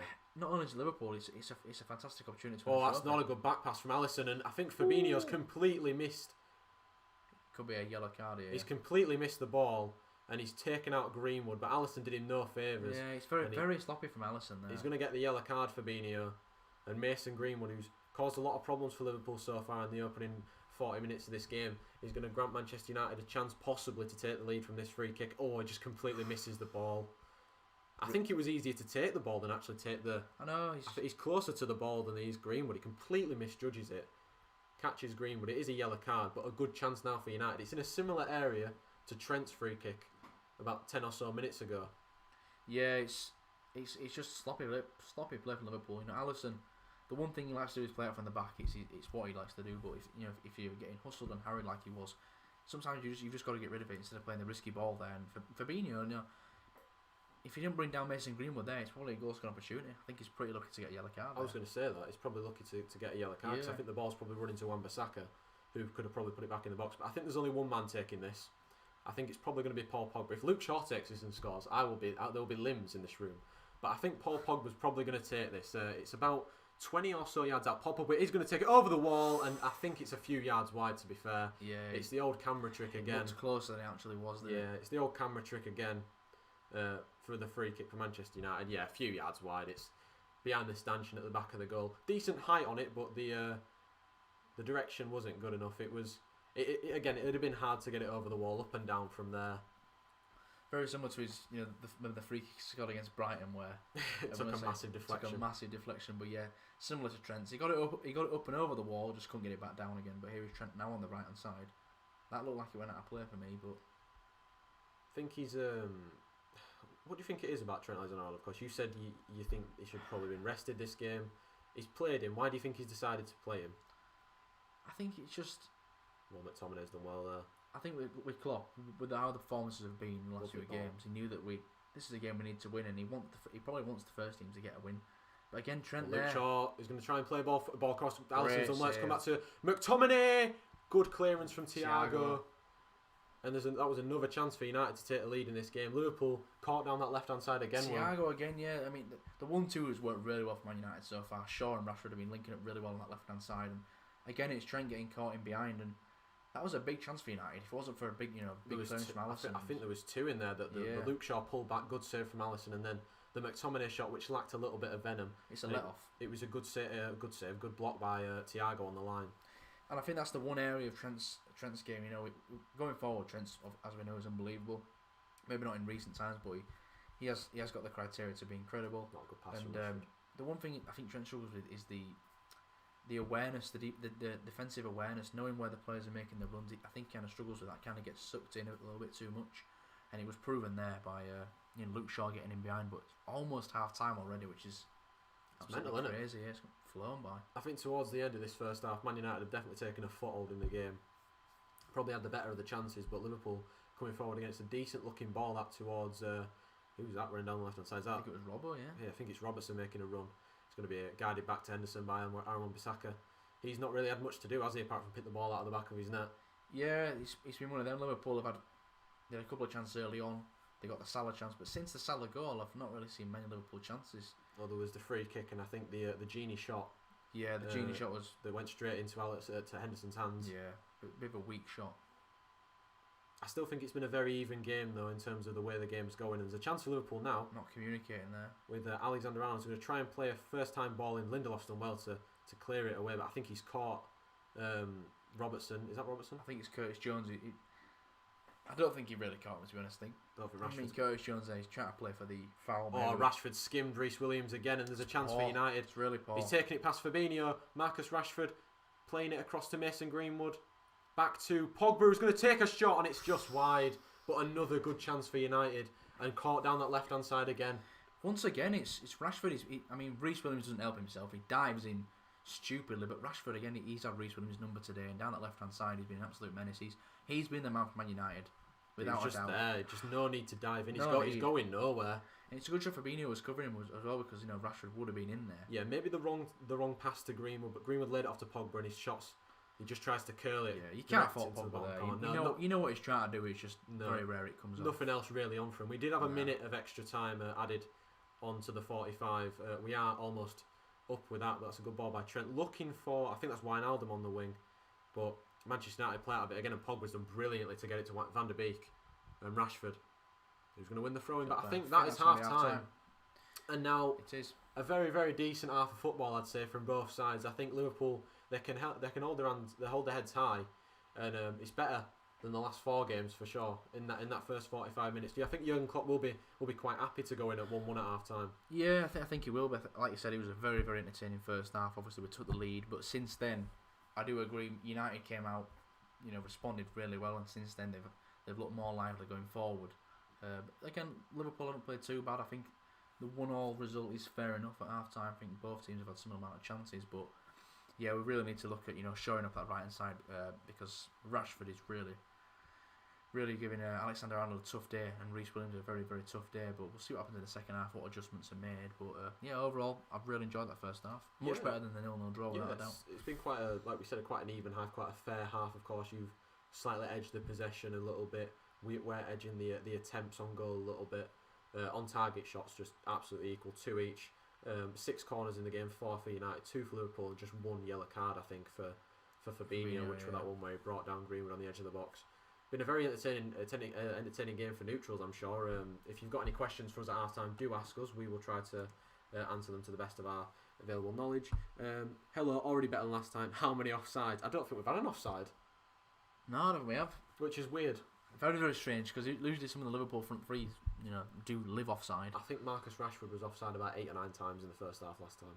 Yeah, I think he was, yeah. And then if Greenwood took that ball, Fabinho could have got a red, which was what you said, really, wasn't it? It was a goal scoring opportunity. Yeah, exactly. I think the fact that Greenwood didn't get hold of the ball meant it was just a yellow. But if Greenwood's got the ball there and he's taken down, where literally, if Greenwood gets the ball there, he can take a touch and shoot. But Fabinho brings him down. I thought it was very lucky to not get a red card, but it was definitely a yellow card. A very, very bad challenge from Fabinho. We do have a question though from Daz. He says, "Guys, who do you think will win the Champions League?" Now, I'll ask you first, since my team's not in it anymore because we bottled it. He did bottle it, unfortunately. We did bottle it. He still win the Europa League. I want to win the Europa League though. I think you know what, right? I don't understand why no one likes the Europa League, because at the end of the day, it's a European trophy. I know it's not the UCL, but of course it's a European trophy. But for me, it's just the embarrassment of Thursday night. With 2 games left, we were 3 points clear, and all we had to do was get a point out of PSG and Leipzig, and we couldn't even get it done. We should have got beat 4-0 by Leipzig. And who would have thought as well that you smash Leipzig at home, you win in Paris, but you still don't get a top 2 spot in the group? That must be gut wrenching. Weird, because we'd absolutely blitzed the first 2 games, and I'm thinking, oh, group of death. What are we on about? We'll race through, isn't it? If we'd have beat Istanbul in Istanbul, we'd have got through. When Demba Ba in unleashed his 2014 Demba Ba. Poor defending from. Of course, Demba Ba's caused a little bit of hate for both our clubs. Oh yeah, absolutely, yeah. Absolutely, he's not really one of my favourite players. Back on the Champions League thing, we're going off topic a little bit. Who do you think's going to win it this season? I'd love to see Liverpool. Obviously, we did win it 2019, and a terrible end to last season's Champions League campaign. I'd love to say us, but playing as we are right now, I just can't pick us. If I do, it's me being completely biased. I've got to go with Bayern Munich. I think they're just an absolute juggernaut, and they just know how to win the big European games. Their style of football is pretty unmatched, really. How they just go forward and just score the goals that they do. It's so creative, so much pace. Even when they're losing, when they're 2-0 or 2-0 down or something, they just don't look like they're going to lose. They're so clinical. They look like winners. Yeah. They're the only team I can say in football at the moment that look like winners. Of course, I think they kind of took their foot off the gas from when they last won the Champions League back in, was it 2013 they won it? With Robin. Big Dortmund, yeah. They kind of took their foot off the gas a little bit since then. They've not really been the same team. But I think last year really, really put the marker down for Bayern Munich that they are back and they are the best team. Absolutely. I think I can confidently say they're the best team in the world. Oh, in current form, yeah, right now Bayern Munich are the best team in the world, which they proved it by winning the Champions League and absolutely dismantling Barcelona, which I still cannot believe actually happened. It was such a weird one, because you think with Barcelona they're such a they are really the European superpower, aren't they? But just because of Lionel Messi and Real Madrid as well, and to get absolutely dismantled by a Bayern Munich team which then weren't really being taken not taken seriously, but I don't think they were real contenders for the UCL, just because Barcelona were still left in the tie. Of course, if it was a 2-legged tie, it might have been a different story. I mean, like you say, it was a neutral venue as well, so yeah. I think if the Barcelona would have had a game in the new camp, maybe the results would have been different. But yeah, it's one of them. Bayern Munich, I'm picking Bayern Munich because I just think they're a complete juggernaut. That's how I could describe them in one word. They're a juggernaut, and I can't see anyone slowing them down, to be honest. I said last year PSG, and they were quite unlucky in the final. They had their moments, but Bayern Munich pretty much dominated that final. Of course, the goal from Kingsley Coman was the deciding factor in the game. This season, I'm going to go for PSG again, just because I think there's something there, and there's been something building for quite a while with PSG, and I think that they're getting past that stage of bottling it. And last season they got very close. Things started to go their way a bit, especially when they beat Atalanta 2-1 in the last minutes of the game. That was crazy. It started to go their way a little bit. They beat Leipzig, who beat Atletico Madrid, and of course it was set for a massive final, PSG Bayern Munich, which was a very close tie. And when you've got Neymar and Mbappe, you can win anything, I think, and it's going to be a very interesting one. And I wouldn't be surprised if those two teams are the ones that get to the final again. Yeah, they've repeated the final. I think with PSG, them winning the Champions League is just long overdue. Like they've had quality players for so many years now, and they've always just fallen at that final hurdle. It seems, blowing that lead against Barcelona. I mean, they even blew a lead against Real Madrid a few years ago. I don't know if you remember that The one. one against Man United as well. You won against Man United, which, when they won 2-0 at Old Trafford, you thought the tie's over. Yeah. And Man United come out like a house on fire. I thought it was over. Yeah. And they still think it was a penalty, by the way. No. It was never a penalty. Exactly. So they've not really got the rub of the green. And to be honest, in the final as well, I just don't think their big players showed up. It was poetic justice, though, because Presnel Kimpembe shouldn't have been on the pitch for when he scored the goal at Old Trafford. Yeah. So it made sense for him to give the penalty away. But other than that, I feel like your other contenders for it, Man City, they're always going to be up there just because it's Man City. And I think, you know all about Atletico Madrid, I think they're going to be up there as well because they're a very hard team to beat, I think. Yeah, Atletico are another team that they're so well drilled. Everyone knows their role with Atletico Madrid. And it seems to be for big games, especially in the Champions League, they're always up for it. Yeah. And the moment never seems too big. Like, when you look at last season, Liverpool at Anfield, well, they've not lost at Anfield for over 3 years now until when we lost to Burnley. Until Thursday. Yeah, we didn't lose to City or United, we lost to Burnley. That ended that streak. But when they played us at Anfield, they were the only team I've seen that weren't fazed by the crowd. They played their game, and should we have won the game in normal time? Yeah, we should have. We had so many chances, but I feel like they just stuck it out and they took their chances and ended up beating us. But they were the only team that just were not scared.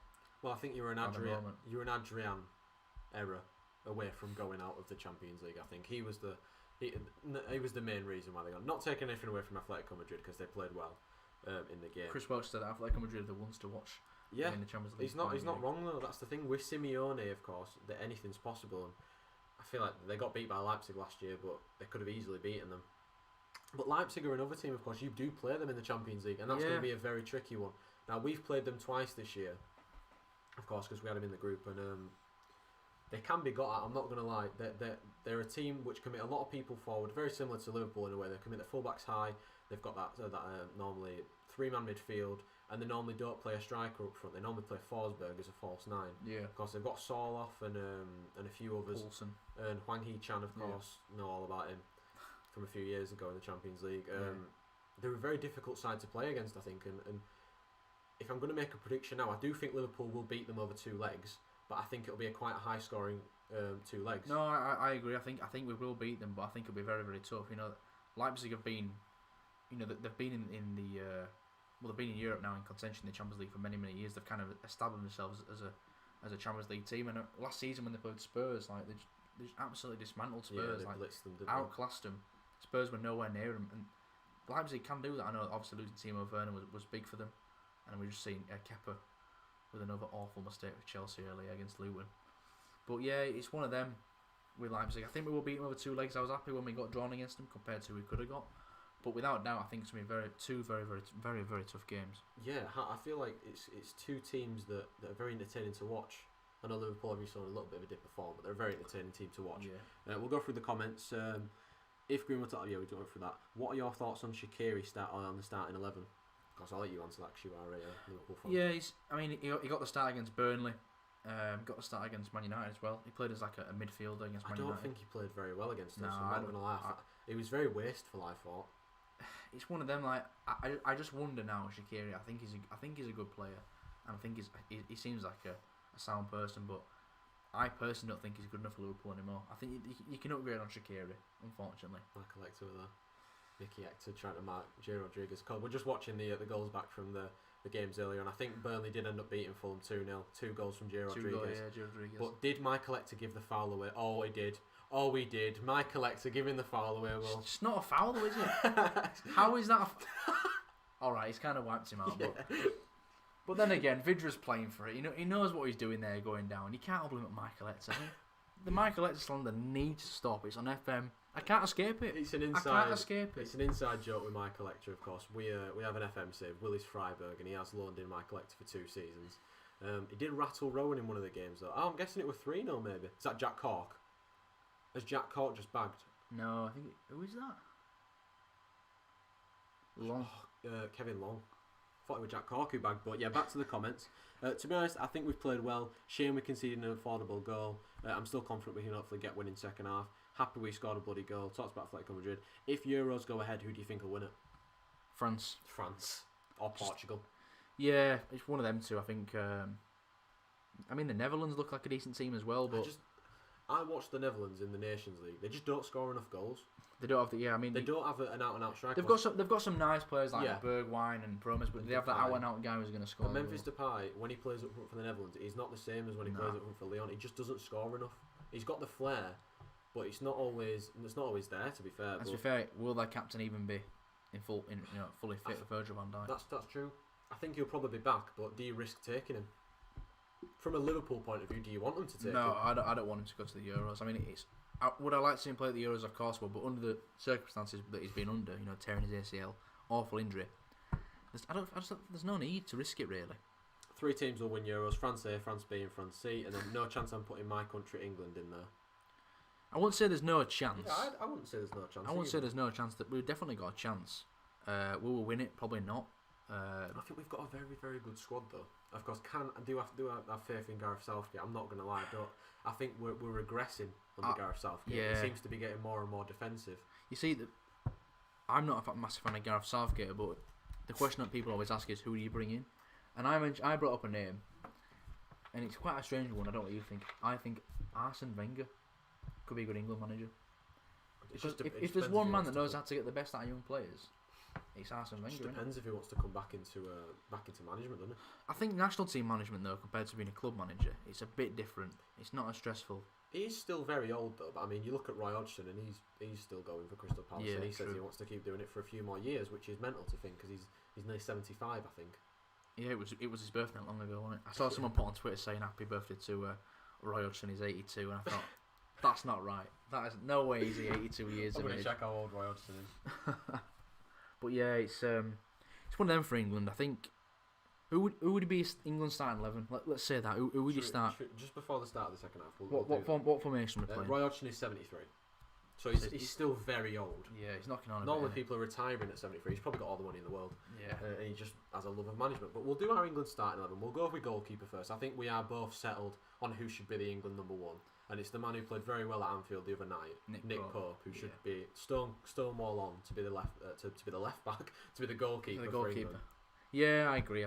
Pickford just got too many mistakes. Yeah, I think Southgate likes him because he can play the ball out from the back, but I don't think Southgate's ever got over that penalty save that he did against Colombia that put us through. Yeah, the nostalgia kicks in for Southgate, and he's thinking, he puts Pope in team and thinks, but that penalty save that he did, Pickford's back in. The nostalgia. Yeah. So fullbacks, who do you think? I'd go with Ben Chilwell and Trent, but there's an argument that Trent shouldn't start based on how he's played this season. I think the way Southgate likes to playing out from the back, I think he's having 2 creative fullbacks is what England like to play with. I think there's an argument even for Luke Shaw to come back into the England setup if he can keep fit. I agree. Because Ben Chilwell is a level above in terms of his creative ability. He's got a very good delivery on him. Luke Shaw needs to get back up to fitness and back up to England quality, I think. But he's getting there. Right back. Is Kyle Walker even a right back anymore? Is he a centre back?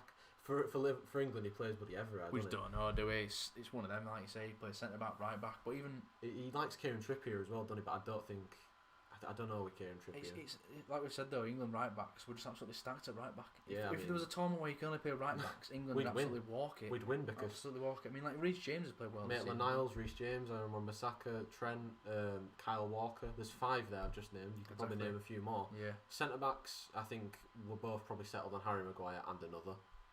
But do you think John Stones is coming back into form? John Stones has played well. Joe Gomez before he got that injury. Tyrone Mings as well played quite well this season. Yeah, Mings. I think Mings and Conser have developed a really, really good partnership there at Villa. So Mings definitely in contention. It's always been who plays next to Maguire. Of course, Maguire's had a little bit of a shaky season, but ever since then he's had quite a decent.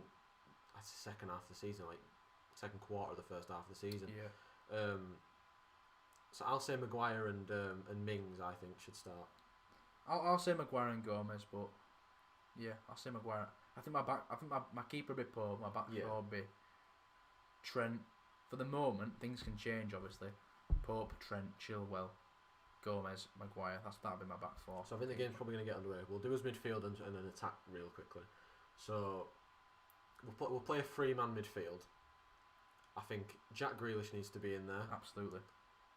I think Hendo. And honestly, the last man. I don't know. I think you need probably like a sweeper in there, a CDM, maybe Declan Rice. Declan Rice could be in there. I think there needs to be some sort, but then again, Declan Rice, he's not necessarily a CDM. Not Calvin Phillips. Not Calvin Phillips, or what's his bloody Eric name? Dyer. Eric Dyer, not Eric Dyer. We're not having Eric Dyer in this team. But yeah, I think Jack Grealish needs to be in there. I think Jack Grealish is England's most technically sound, skillful player. There's an argument for James Maddison to be in there. But are we going Grealish, Henderson, Rice? Yeah, I'd agree with that one. And then up front, I think it's fairly simple: Rashford, Kane, Sterling, possibly Jadon Sancho. Yeah, I was going to say Rashford, Kane, Sancho. I think Kane's obviously going to start as he number 9. Yeah, I'd definitely start Rashford. I think Rashford's absolutely brilliant player. And he's only got better over the last few years for England. I mean, he played for England when he was 18. You know, that tells you everything you need to know. But Sancho or Sterling, it's looking bright for England without a doubt. Yeah, that's your guys' opinion. I'm negative England fan, so I'm not putting them in there. They'll prove me wrong. Chris, how do you think?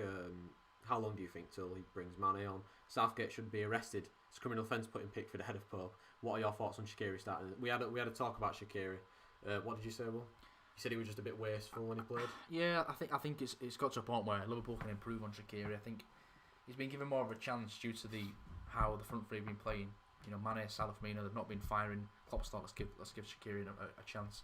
And he had an opportunity in the Burnley game where he was a good strike, but again it was the camera, you know, messing with your brain. It looked closer than it actually was. Other than that, I didn't see much of him. The old camera trick, I hate it so much. And I've got to be honest, I think Shaqiri will leave the club this summer.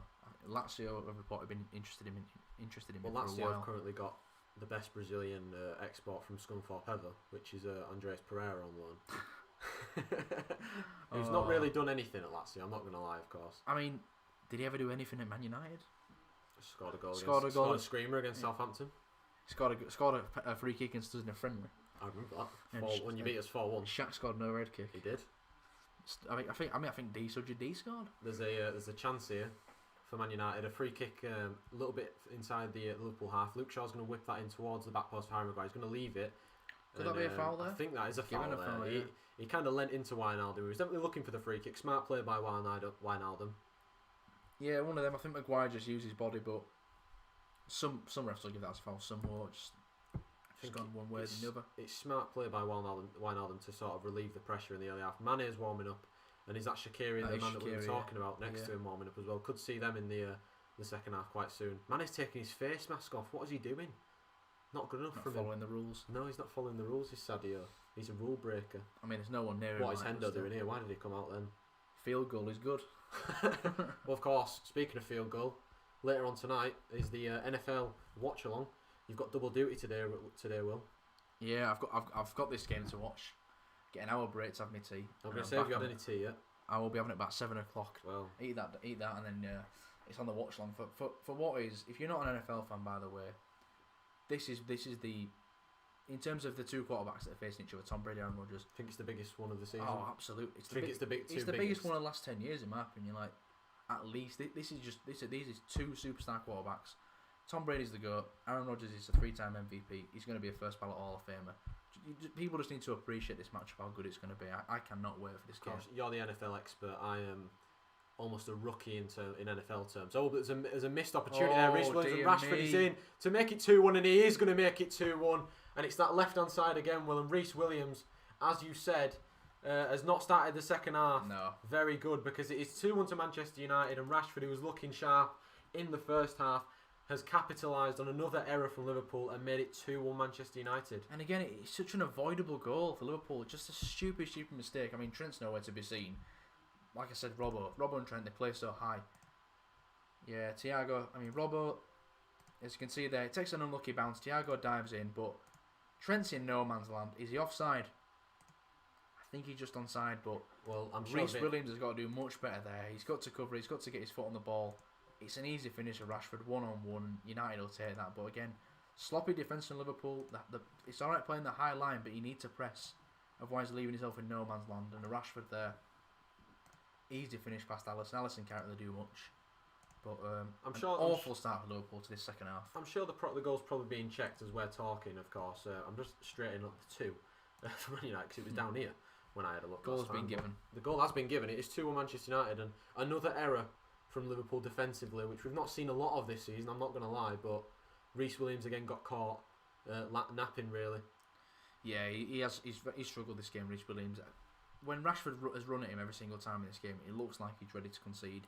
But I think Trent's not doing him any favours because when Trent's going that far forward, he's leaving that side exposed, and Reece Williams is being dragged over to that side. And even United's first goal, it came from Robbo being out of position. The two fullbacks playing very, very high. But maybe too high. Of course, they do like to play high, and that is how Jurgen Klopp likes to play. Yeah. Because of course, most of your goals or chances come through the creation and the play of your fullbacks. But it's been very difficult so far because Trent tries the ball over the top again, and he's tried that a few times, and it's blocked again. He has found Salah though quite well, and it's back to Trent. A good opportunity to get a ball in the box. He does play a really good pass to Firmino, I think it is. It's going to line up for Milner, and Greenwood left it. A lovely ball in by Andy Robertson, but nobody is at the back post, and Pogba I think he's probably going to let us run out of play for a goal kick, which he's done very well. There's no point Salah trying to muscle Pogba for the ball there.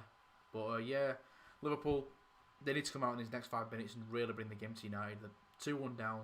Terrible start to the first half. To be honest, I feel like that goal kind of came out of nowhere because we were just talking about the NFL because nothing was really happening. And then, like a flash, Rashford's in and scores. And of course, with Reece Williams, he's not had a good first 50 minutes of the game. It's an awkward one for him, I think, because do you think that's why he didn't get played in the league? Yeah, well, to be honest, he's still young, of course. He's very young. He's very young, and let's be honest, Reece Williams shouldn't be playing this game. Like, he shouldn't be, but the injuries have forced him into the lineup. And unfortunately, it's the next man up. In any sport, it's always next man up. You can't moan and groan about injuries. You've got to get your next man up. And Reece Williams thrown into the limelight a bit. I bet he did not expect this season to be playing the Champions League. And no, I don't think he did. But I feel like apart from this game, he's done quite well. Yeah, he's done alright in spells. I mean, he played well in the League Cup as well against Lincoln, albeit it was Lincoln, but still had a very good game. Play against who you're playing against, to be fair. Exactly. Yeah, you can only beat who you're coming up against. But I think he's met his match tonight. And Rashford is a world class attacker, and Reece Williams just nowhere near the level of Rashford, and he's absolutely exposed him. A little bit of a coming together between Fabinho and Rashford there, causing Rashford to take a tumble into the drinks outside the field. But Liverpool are pushing forward a lot more now. And I was going to say what a ball, but it's not. No, and you see, went a bit early with that one, didn't I? I know, yeah. And a few months ago, the thing is, you're so used to seeing Trent hit a ball like that you just presume it's going to be good. On the end of it, yeah. Yeah, but again. But if we're going back to the NFL just before, we'll go back just after Liverpool. Have this opportunity with Curtis Jones, who's done quite well. I think he's been pretty bright this game, Curtis Jones. Yeah, he looks like he wants the ball a little bit. Of space, he's been pretty good. Fizzes it out to Reece Williams, who's got Trent open to his right. Not really got much on Trent, and he's done well there. Yeah, he's done really well. Wijnaldum gets away from Pogba and slips over, but he's still got the ball. He's got nowhere really to go. Man United doing well to cut off the passing lanes and make him go back to Williams. But on the NFL, of course, it is Tom Brady versus Aaron Rodgers. I was saying I'm a rookie in NFL terms I've only watched it for this year. And I am a Bucks fan. And to already see my team in the playoffs is quite weird. But there's another chance for United. Rashford, fantastic pass. Cavani's laid it into Greenwood's path. It's a lovely opportunity. He's taken it a little bit too far wide and he's forced back. Yeah, Liverpool did well to recover there because once again, you're in behind again. This is not good signs of Liverpool. Look, Man United are getting in behind on this left and right side far too easily. And you said before half time that needs to be sorted out, and it looks like it hasn't been sorted out so far in the opening 7 minutes of this second half. And it's being really, really capitalised upon by Ole Gunnar Solskjaer's men. But yeah, like I said, the one thing that United have murdered us on in the first half was getting in behind on the left and right hand side, and you'd have thought that's the first thing Klopp would have said to the team. Don't let them get in behind, but obviously hasn't. And 5 minutes into the second half, United obviously took the 2-1 lead, and Cavani's tried to pass to Wan-Bissaka, who couldn't quite keep it. He's got those long legs, but not long enough, I'm afraid. But yeah, do you want to finish your talk in the NFL third time? Yeah, I might get there third time. Manchester United might not actually have an opportunity. I'm not complaining though. Yeah. But I'm a rookie. It's weird to see my team in the final because, of course, halfway through the season when we took like 3 losses in a row, I was thinking, oh bloody hell, we're out of this now. I didn't think we'd get in the playoffs even, but then we started to look like an actual team. The offense started to play well together, and we started to really start racking points on the board. I'm not gonna lie, with the amount of touchdowns and field goals we're getting, stuff like that. But I've watched us in the playoffs, and I think we've been playing pretty well. To be fair, of course, we got the big win over the Saints, who smashed us both times. And the football team as well in the season. And the football team, I mean, they had an injury to their quarterback, but they put up a pretty good fight. To be fair, they did. And your team, of course, Dallas Cowboys, had a bit of a whimper of a season. Yeah, it was over when Dak Prescott starting QB. Yes. His ankle was pointing the wrong way 5 games in, and it's a shame because he was off to a record-breaking start.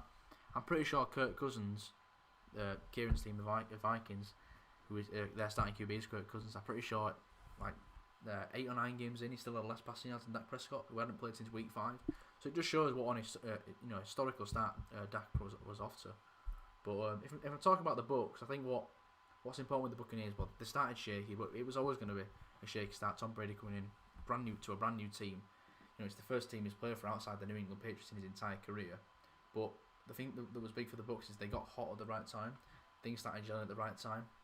The offense started to get more used to each other. You can afford to be off the boil a little bit at the start of the season, because that's not really when it's crunch time. But towards the middle of the season, towards the end, that's when it's crunch time. Kind of like after your bye week. I think once you had that bye week, you got it sorted, and you're already in the AFC Championship game. Which for context, I've never seen the Dallas Cowboys advance to the NFC Championship game. And your first season as a fan, your team's in the championship game, so I appreciate it, definitely. And I picked the Buccaneers before Tom Brady even went there. Yeah. Because I remember the story behind me picking the Buccaneers was Kieren was looking at merch, and I said, "Oh, that logo looks really nice," and it was the Buccaneers, and I thought, well, if I'm going to get into NFL, I'm going to like the Buccaneers. Yeah. But Salah's in the box here. He's played it back to Firmino, who's took a really awful touch, and McTominay dawdled on it a little bit. He Firmino did well to recover it off, and Wan-Bissaka's had to whack out a play. But again, that's been the story for Firmino this season.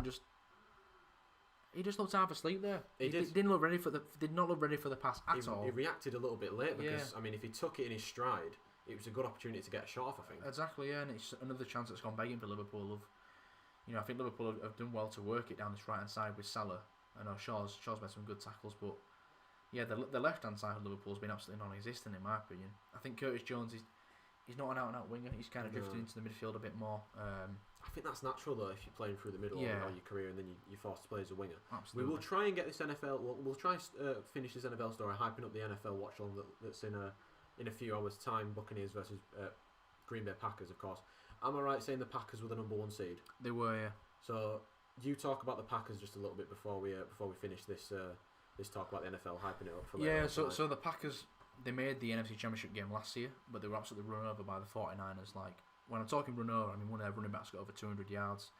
Rodgers struggled all day. I think he threw a couple of picks. But this season, the Packers are just a completely different team. On defense, they're playing much better. And Aaron Rodgers, he's having an MVP season. I think he's thrown 48 touchdowns, 25 INTs, which 2 of which came in, when in the Buccaneers Packers game when the Bucs got a big 38-10 win over them. But the Packers. Oh, Milner! Oh, what a chance that was! Oh, what an opportunity that is! I don't know how he skied that from 5 yards out. I honestly have no idea. Again, it's come from absolutely nothing. It seems to be when we talk about anything other than the game. When we talk about the NFL, I mean, it just seems like there's a chance. I think he was trying his best field goal attempt there, but it's a really good ball in by Thiago. It's not really clear by Lindelof, and it's a really good chance for Milner. He's on the stretch. He's got to hit the target, and he skies it. What a chance to get back in the game. Does Henderson get a hand on that? I don't think he does. I think Milner just puts it straight over. But yeah, you could say it took a lucky bounce. Milner knows that that's a chance that's gone wasted. But Liverpool are back on the front foot already. Picks it through for Milner, who leaves it for Salah, and it's in. Gets in. And it's 2-2. And Mohamed Salah, just like that. And Mo Salah, who I think he only scored his first goal against Man United last January, has now scored 2 in one game. But again, the high press in Liverpool works out. Mohamed Salah slots it past Dean Henderson.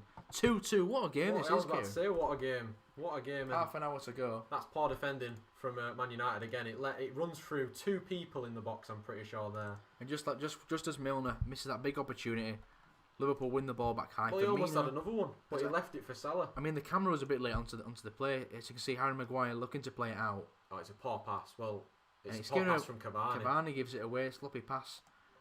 And Milner voice break leaves it for Salah, and it's a really easy finish past Henderson. You'd have put your money on Salah. Yeah, slotting that past him, and he did. What a game! Nice dummy from Milner as well, and Salah through the legs of Dean Henderson. Could probably do a little bit better there, Dean Henderson, but the shot was only from about 6 yards out. It was a very powerful strike. Takes a deflection off Luke Shaw through the legs of Dean Henderson. What a game we've got on our hands for the last 30 minutes, and we could be going to extra time, of course. I mean, this we said we wanted goals, we wanted higher tempo. That's exactly what we've got, and we've still got half an hour to go in the game. But yeah, Liverpool hit back, and similar to the loss, Liverpool scored the first goal, United hit back. United take the lead, and now Liverpool have hit back. So this is end-to-end stuff. And both our scores have gone out the window. Absolutely, yeah. I said 2-1. We said 3-1. 3-1. And they've both gone out the window very, very quickly. Yeah. It was 60 minutes in, and it's 2-2 in a very even tie. And I think 2-2 is a very, very even. Well, it's obviously an even score. It's a very I don't know what the word is. Very probably. I can't think of the word. I'm not going to lie. An even scoreline. A fair scoreline. Fair scoreline. That's the word. There you go. You got that. Thank you very much for that. It's a very fair scoreline. But Liverpool coming forward again. Do make sure to check out the NFL Corner later on tonight. What time are you going live? About 8 o'clock? I think it's 5. We're going live at 8:05. That's what time the game starts. That'll be Kieren and Will. Should be sure to join us for that because it's going to be, like I said, it's a game you don't want to miss. And the winner goes to the Super Bowl, of course. It does, represents the NFC. And they will play the winners of the Bills Chiefs game. There's another chance. We won't be covering that game because it's a little bit later in the day. To Alexander-Arnold, a lot of space for him. Shoots, good save, Henderson. Dean Henderson. You know, you could say Trent there, maybe a little bit greedy, but you know, he had enough. I don't really blame him for going for the shot. Yeah, fair play. I mean, if you don't shoot, you don't score, obviously. So Luke Shaw gets sucked in though. I can't fault him for having a go. Massive amount of space. It's a good save. Quite close to Dean Henderson at his near post though. Gets a good strong hand behind it there, Dean Henderson. Good 2 strong hands, I think. Yeah, parries out for a corner kick to Liverpool, but it's taken short to Trent, and there's going to be a chance to whip it in. There is. Thiago, I think. It's not a good ball in, but Man United penned in their own half a little bit at the moment. Robertson tries a ball out to Salah, and Salah absolutely it skips off his foot, skies it, little sky it. Just it's it all wrong. Yeah, it's one of them. He's just completely missed the ball. And Sadio Mane will be coming on for Liverpool, and that's one man you don't want to see coming on. Wait and see. I mean, he's going to be fresh. He's only half an hour left in the game. Off? Curtis Jones. Yeah, I think it'll be Curtis Jones. Curtis Jones probably off for Mohamed Sané. That's not his name. Mohamed Sané. That's not his name. Sadio Mane. I mean, if you give Mane a big afro like Sané, then it will be Mohamed Sané. Yeah. FSG out if we don't sign a centre back. Who's FSG? That's the Fenway Sports Group, basically Liverpool's owners.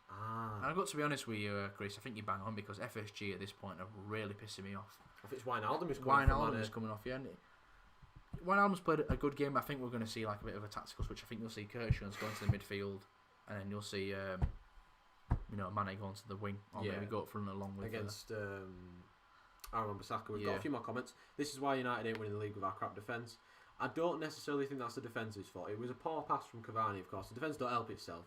Chris obviously hyping the goal. No extra time, please. Go winning normal time. Who would you take off, Chris? I'm not the manager, Daz.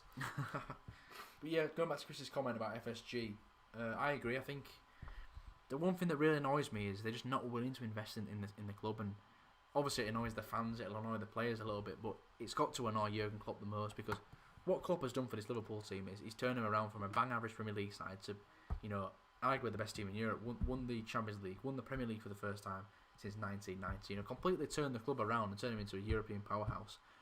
But FSG is still refusing to back him, which really, really pisses me off. And I can't imagine how much it pisses Klopp off like. But FSG, I'm firmly FSG out. I wasn't FSG out because they did back Klopp in the summer. They got Thiago, they got Jota eventually. It took them a while. But I feel like you could probably relate on owners a little bit, but for different reasons. Of course, our owners are just sucking the money out of our club dry. But it's a weird one with owners these days in football. Of course, we hear a lot of bad stories about them, and there's not very many people who run their club well, to be fair, because just that's how football is. It's a very money based industry. Their businesses at the end of the day. They're doing what's best for them as business owners and owners of football clubs, and it's a sad reality really that they're not doing what's best for their club. They're doing what's best for their pocket and best for their wallet, unfortunately. But that's the way it is, unfortunately. But yeah, Liverpool were linked with I believe Botman, the Dutch centre back, and all we had to pay was 9 million. And it would have been Botman, is it called? Sven Botman. Yeah, I think he plays in the Eredivisie. I think so. All we would have had to pay was 9 million up front in this window, and he would have joined.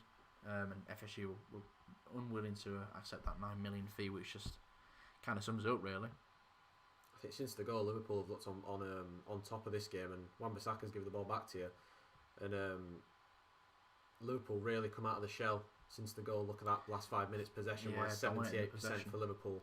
Very similar to how, like I said, when Liverpool took the lead, United started to dominate the game. It was a lovely turn by Mane there. He's not really got anybody past him, but Firmino and Mane, lovely little link-up. Bit too Tried to return it to him. He's going to drop to Robertson, who's going to find Mane, who's looking lively since he's come on. Wan-Bissaka does really well in there to... The acceleration there at Wan-Bissaka was incredible, really. But I think it's going to go out for a corner. Is it a corner? Wan-Bissaka pointed for the goal kick, and I don't think it is going to be one. I think it's a corner ball. I think Robertson's going to whip this one in, of course. Mane's staying short.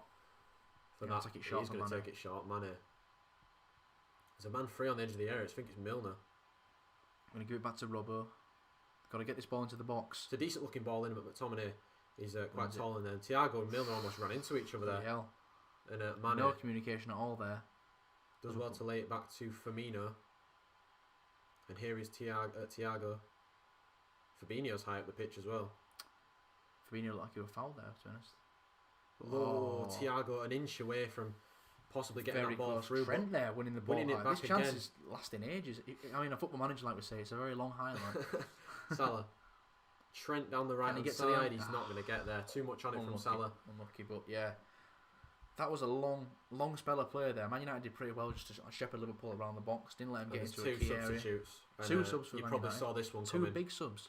Fred is coming on for Donny van der Beek, and Mason Greenwood's going to come off for Fernandes, which probably means we're going to the diamond in midfield and putting Rashford and Cavani up top. Now this is where I don't think Donny van der Beek's done bad today. He's done well with the little he's had. I think he's still getting used to the play, to be honest. And Mason Greenwood, I think he's had a very good day.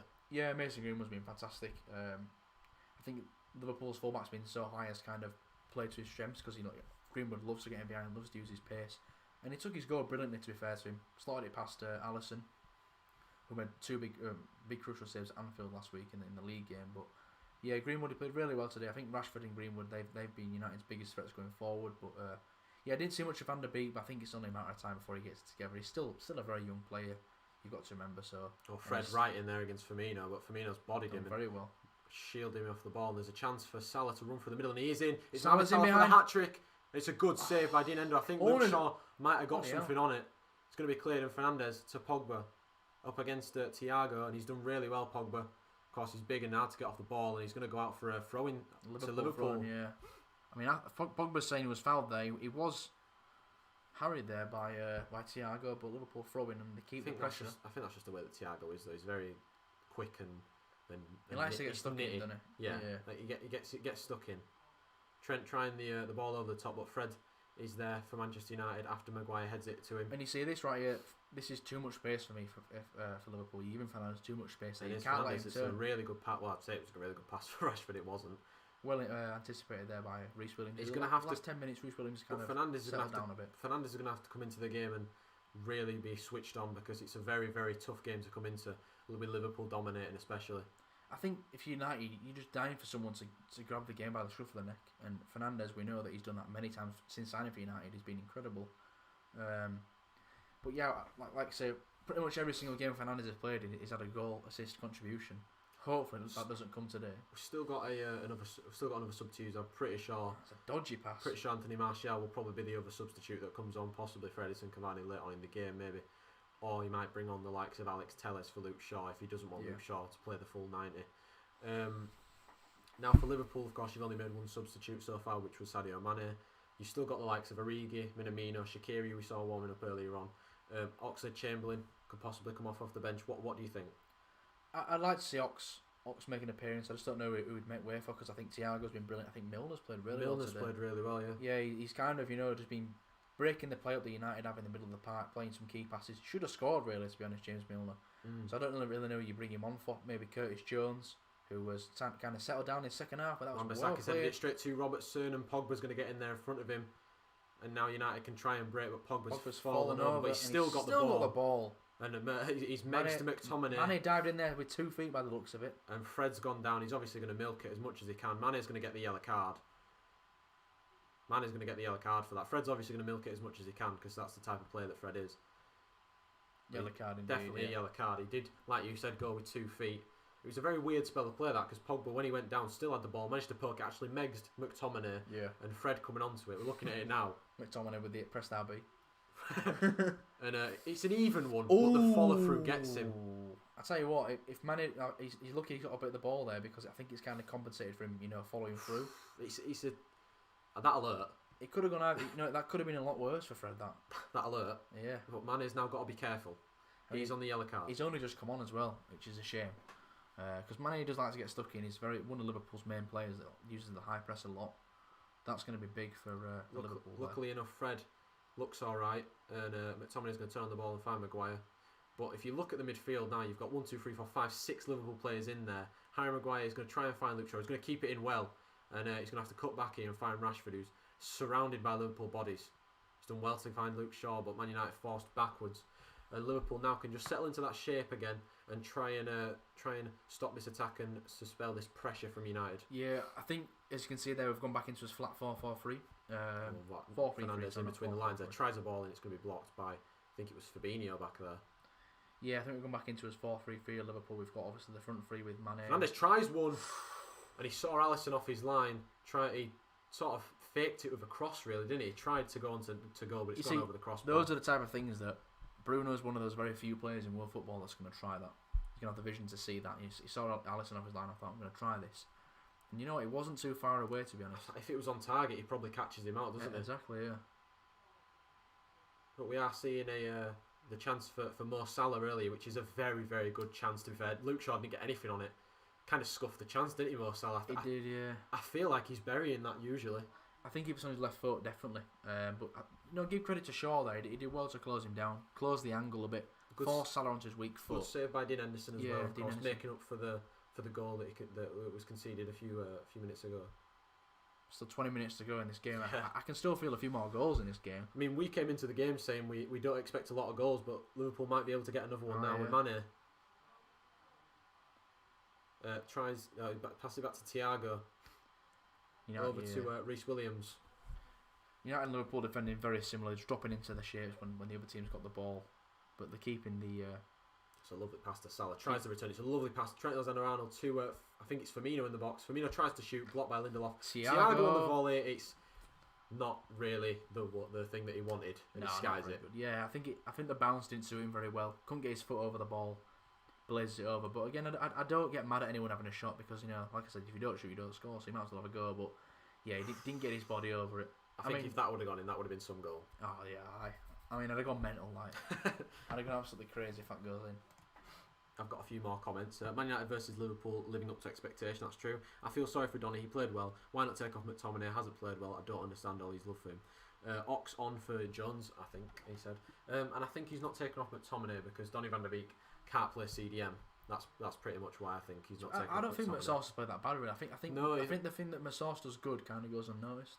Yeah, he's one of them players that sweeps up. He doesn't do any of the. He does a lot of the dirty work that you don't really see. Yeah, he's one of those players that just sort of. Yeah, like you said, goes under the radar with his performance a little bit. Like, he's not done anything majorly good. It's good playing out from the back for Man United there. Not anything necessarily majorly good, but what he has done well has gone unnoticed, really. Yeah, exactly. Like you said, he brought the play up quite well. He's done quite well in the box, heading it away from corners and free kicks and stuff. That's what I mean. McTominay is one of them players where he's a midfielder, but if he needs dropping back into defence and defend corners, he's equally able to do that. Well, was the ball on for Mane there, wasn't there? Henderson's actually going to keep it in and pick it up. But the ball was on for Mane. I like the idea to get him behind. If it was a better ball from Alexander-Arnold, it was probably in Sadio Mane. Yeah, I do agree. I mean, got on the last shoulder there, the defender, and you can tell he's very trying very hard to get him behind. Space. Cavani's hit his heels and going to stop the attack there. Unfortunate from Edinson Cavani, who's not really had the best of games so far. Yeah, he struggled, and he was actually at fault for the second Liverpool goal. Yeah, he was giving the ball away to Milner. Salah against Shaw. We've seen this matchup a lot today. Salah trying to run at Shaw. Got itty shots against Shaw now. He's gone backwards. He's turned away. I don't know. He doesn't want that smoke. He scored 2 goals. His confidence must be well high. I know. Cavani's harassed Thiago and won the ball back, and here's Paul Pogba. Looks like he's playing as a right winger almost. He's got the freedom of the right hand side to enter. Nobody's going with him. It's Paul Pogba down the right. Like, it's not a good cross, I'm not going to lie. It's straight into the hands of Alisson. I don't really know what he's trying to do there, Pogba, because if it was a cross, it was too high, and the shot was nowhere near. No, but he had the freedom of the right-hand side to run into again. And again, that's the problem with playing as a high fullback. Robertson there, caught in possession again. And you saw there, Thiago just couldn't keep up with him. Do you think he's a little bit tired, maybe, Thiago? Yeah, and I think Pogba's he's like a gazelle, isn't he? Like, he just graces. Long strides. Exactly, yeah, no one can keep up with him. That's the thing about Pogba, is he's a big unit, but he's very, very agile for his size. You know, a lot of players his size, that is a lovely bit ball like from Milner. Not very agile, but Pogba's got the agility. I've done it again, Will. I always say it's a lovely ball, and he just heads it straight out of play. It's a lovely ball. Salah's breaking his neck to get to it. that is just me, though. I'm always... I go so early with him. Thiago and Ox only players in our squad that like to shoot from outside the box, but there's a chance. Salah, can he get the shot off? Can he shoot? Does, and it's straight into the hands of Dean Henderson again. Another good chance though for Salah to get his hat trick. Yeah, to be honest, I don't really know what he's trying to do there. You know, he's trying to put it into the corner. I think he could get more power behind that shot, or even slide it in for Firmino. Yeah, there's a chance for Bobby Firmino to maybe take it past Wan-Bissaka and have the shot on goal. But I mean, when was the last time a Liverpool player scored a hat trick at Old Trafford? The last time? I don't think there has been one for quite a while. Wow, that's. I mean, Gerrard could have had a hat trick in 2014. Yes, the 2 free kicks. Could have been 3 penalties. Oh no, was it free kicks he scored? He did score a free kick against United when he was wearing the white kit. But I feel like it's the game we won 3-0 when 2014. Oh yes. Gerrard scored a penalty. He scored another. He then hit the post. And then obviously Suarez made it 3-0. Yeah. We don't talk about those times. The David Moyes era. We don't talk about the David Moyes era. It's fair, I don't like talking about that season because... Is that the year you bottled the title? Yeah. Is that Denver Bar season? It was Denver Bar season. And it was Dwight Gale season. Oh, yeah, Palace 3-all. Dwight Gale season. But it's Fernandes. The thing is, what's blown out of proportion about that game is, even if we'd have won that game, we'd have lost the league on goal difference. So, you know, people say Christian Bull, but at the end of the day, if we even won that game, we wouldn't have won the league. It's the Chelsea game that annoys me, because Mark Schwarzer... Oh, well, is Cavani brought down there. Is it a second yellow for Fabinho? I don't really know what's happening because we're watching without audio. I think it has been given as a free kick. I don't necessarily think it was Fabinho who made the challenge, but it was a let-off massively for Liverpool. Fred plays a good ball in, and Cavani, it is Fabinho. Yeah, so I thought he's already been booked, Fabinho, as well. And it's a dangerous one because it's right on the edge of the circle of the 18-yard box, and he's not been booked. He's massive let off. Aye, massive let off there because he's took him clean out. I mean, is Cavani playing for it? Yeah, he is, of course, but you can't fault him. It's just very, very smart play from the striker. And like you said, he's lucky to be on the pitch. Yeah, because that could have easily been a second yellow. Absolutely. I mean, we said his first challenge could have been red card anyway. It's not necessarily a goal scoring opportunity, but this one is closer to the box for Bruno Fernandes. And now, you see, he's going to have to get some major. There's 3 people over this. There's Rashford, Fred, and Fernandes, and I think there's only one man that's going to hit this. I think Rashford's going to hit it. I think Fernandes is going to hit it, and he's going to go across the goalkeeper to that corner on the right hand side of the goal. Well, if you're Alisson, you've just got to stand in the middle of your goal. You're none of this standing all the way over here like keepers do sometimes. Yeah, I mean, and we said the other ones earlier are going to be tough to get up and down. This one is the hardest to get up and down because it's literally on the corner of the box, the corner of the circle of the 18-yard box. There's 3 people over it, like we said, Fred, Rashford and Fernandes. I'm not going to lie, I've got minority shots here. And Rowan. Will's got minority shots, he says, which is our term. And Fernandes is rolling the ball back. I've got a feeling that I think Fernandes is going to try and hit it with his side foot. You know, similar to how David Luiz hits it. You know, try and get that quick dip over the wall. Now, Fernandes, and honestly, I won't be surprised if Fred hits this. I mean, just for a surprise, when Milner's laying under the wall. Wall's very interesting, I'll say that. And it is going to be Fernandes over the wall into the bottom corner. What a free kick, Bruno Fernandes. It's an absolute howitzer into the bottom corner, Will. And you said you had minority shots.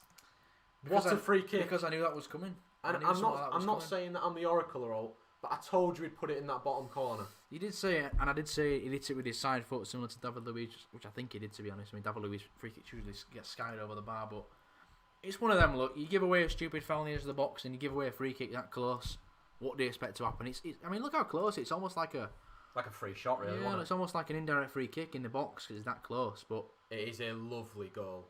Alisson can't do anything about it. No, you know, it's really good free kick. You've just got to appreciate it's a fantastic free kick. He hits it with a lot of pace, a lot of power, and it's a good goal for United. Fair play to you. But can't stop what a that, game! Unfortunately. What a game. The game's been incredible. I did not see 5 goals. Oh, Ole Gunnar Solskjaer's loving it. I'm loving it. Big smile on my face. There's still 12 minutes left. You know what? We're not even out of this yet. That's the thing. That's the crazy thing. I can see you getting back into it. But what a game it's been, of course. It's been a very entertaining game. Obviously, I'm sure you'll be loving it more than I am. Whoa. You say that. I'm just enjoying watching a good game of football. I'm happy that my team's winning, of course. You'll probably be disappointed, of course, because Liverpool are losing. But it's nice to watch a good game of football between 2 good teams. Yeah, exactly. Like you say, 2 quality teams just playing a fantastic game. It sucks that Liverpool are losing, obviously, but again, it's one of them. It's not like we've conceded another stupid goal or Reece Williams let Rashford. It's a good goal. It's just a class goal. You can't do anything about it sometimes. Sometimes class just shines through sometimes, and that's a lovely throw. Take nothing away from Bruno. That is just a phenomenal. That's just the type of player he is, though. But without game changer. It's the thing. Like I said, he needs to come into the game and be switched on just as much as the other players are, because it's a tough game. But Cavani now, brilliant feet to keep the ball and find Bruno Fernandes. And there's an overlap for Aaron Wan-Bissaka. Hit it, Aaron. Hit it. Shoot. It's a lovely ball into the box. Rashford's free.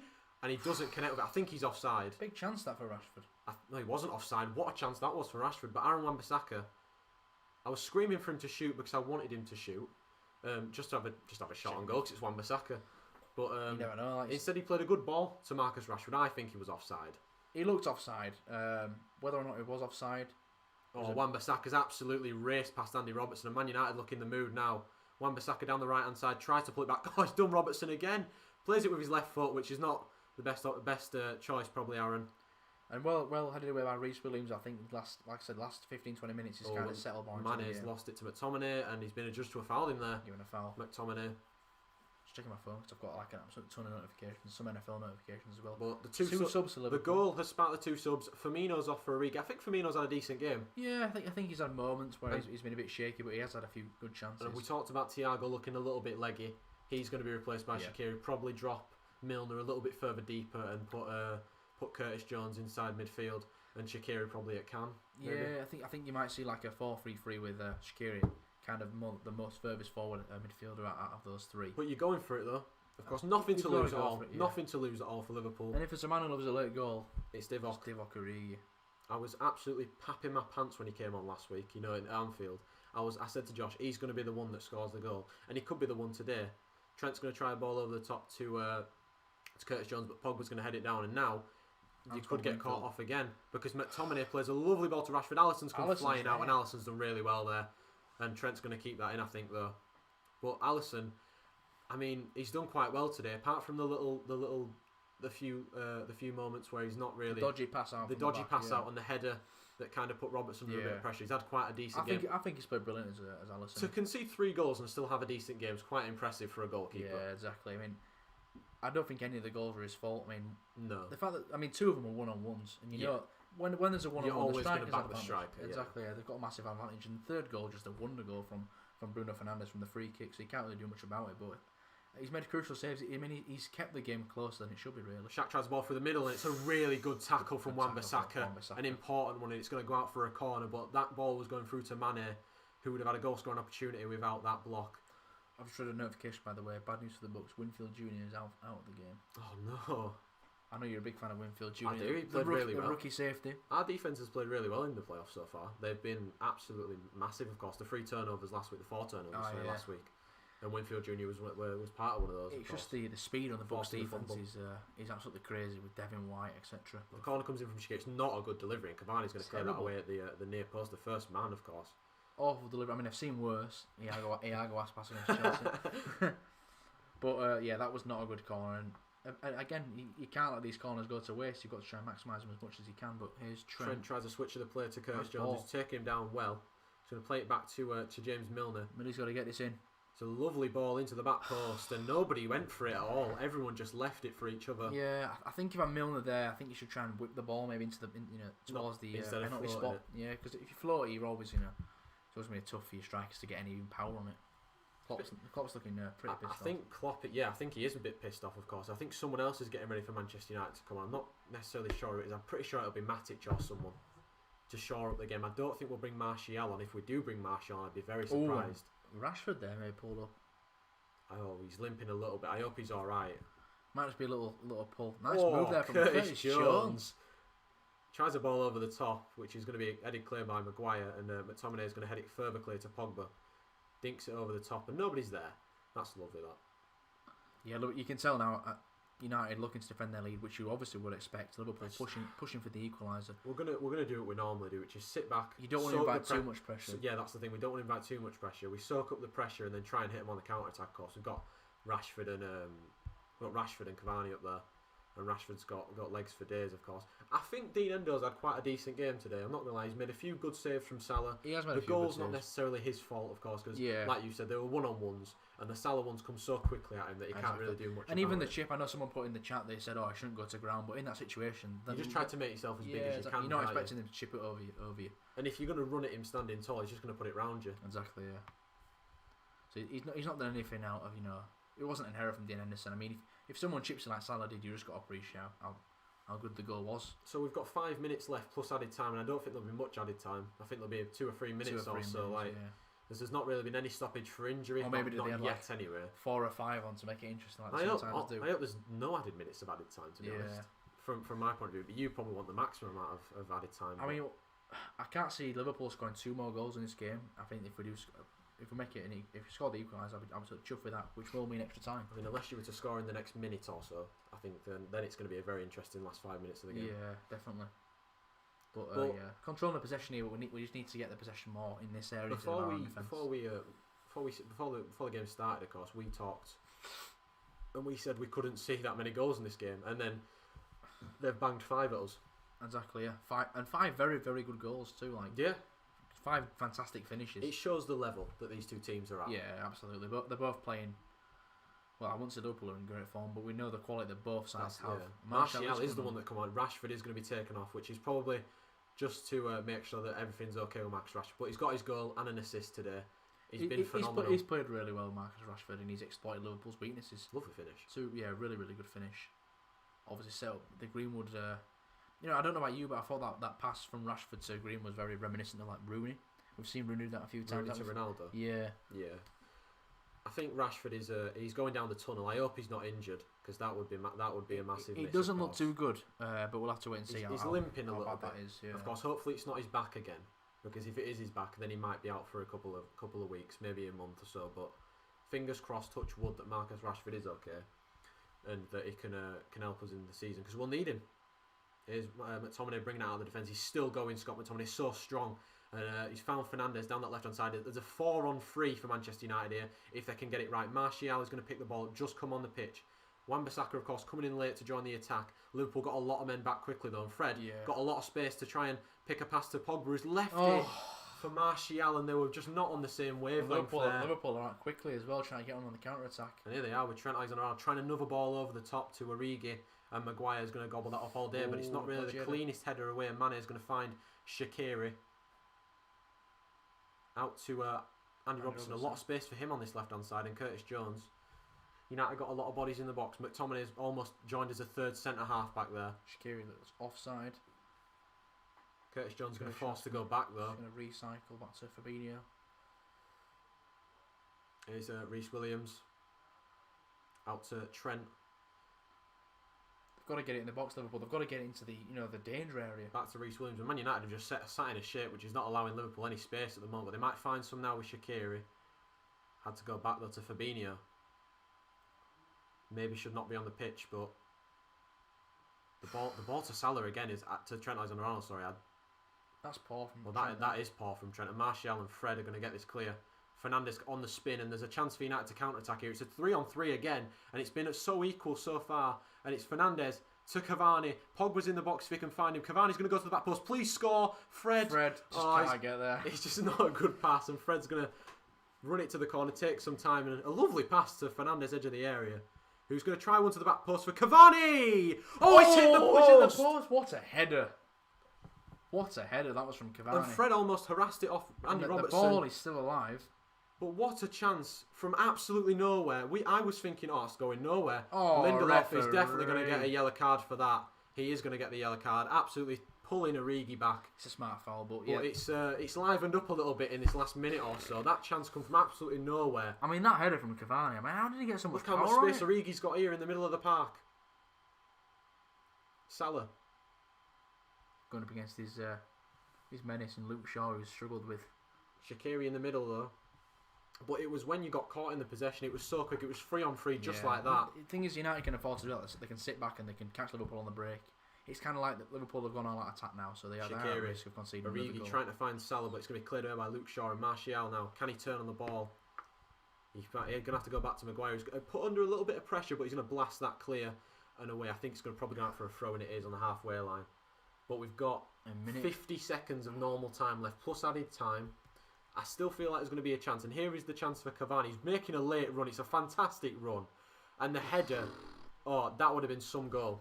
I mean, Fernandes made the chip look so easy, but the Cavani header, the way he timed it, like, you can tell just how technically sound his heading ability is, really. There's a chance here. Pogba's going to have to head it. What is going on? There's a questionable header back there, but Fred and Fernandes whack it, lad. And Origi's gone down. He's going to whack it. He looked for Martial. Fred's beating Shaqiri to the ball, which is not really what you want to see. But there's a man down in the box, and I think, like you said, Origi has gone down under a little bit of pressure there back there. Holding his face. Yeah, there was a calamity of sort of misjudged headers there. There was the Pogba one who tried to head it back, I think, to Henderson, but Wan-Bissaka was in the way, headed it away, and then it was cleared away, and then Fred out-jumped Shaqiri, which is probably the two shortest players on the pitch. Exactly. 4 minutes of added time. Where has that come from then?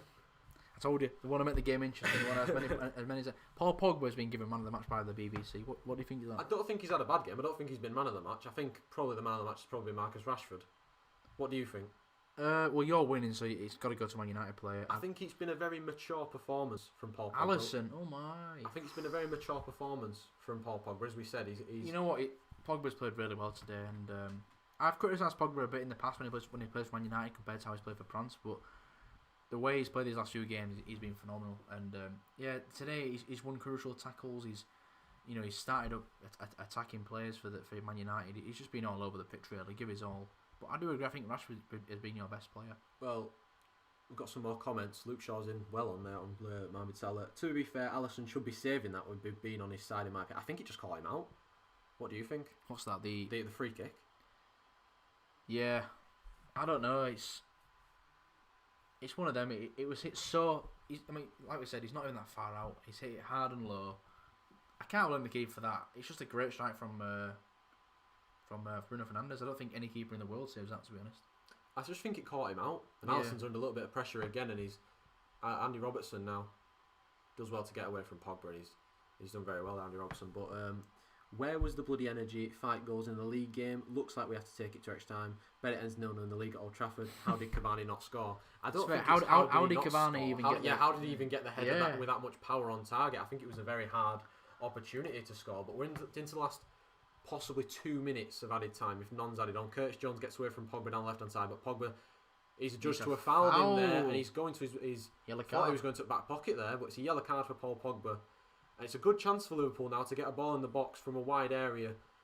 This is the chance. Look, 2 minutes to go. Probably going to be your last big chance of the game. They don't get anywhere near the ball. It's not a good tackle from Pogba. He's trying to win the ball back, of course, but he just gets nowhere near it. Completely clatters Curtis Jones. And it's a poor free kick to give away because I don't think he's going anywhere. Don't need to do that. Yeah, don't need to do that. I've just wondered that. I've just seen that Paul Pogba's wearing an NBA shooting sleeve on his arm.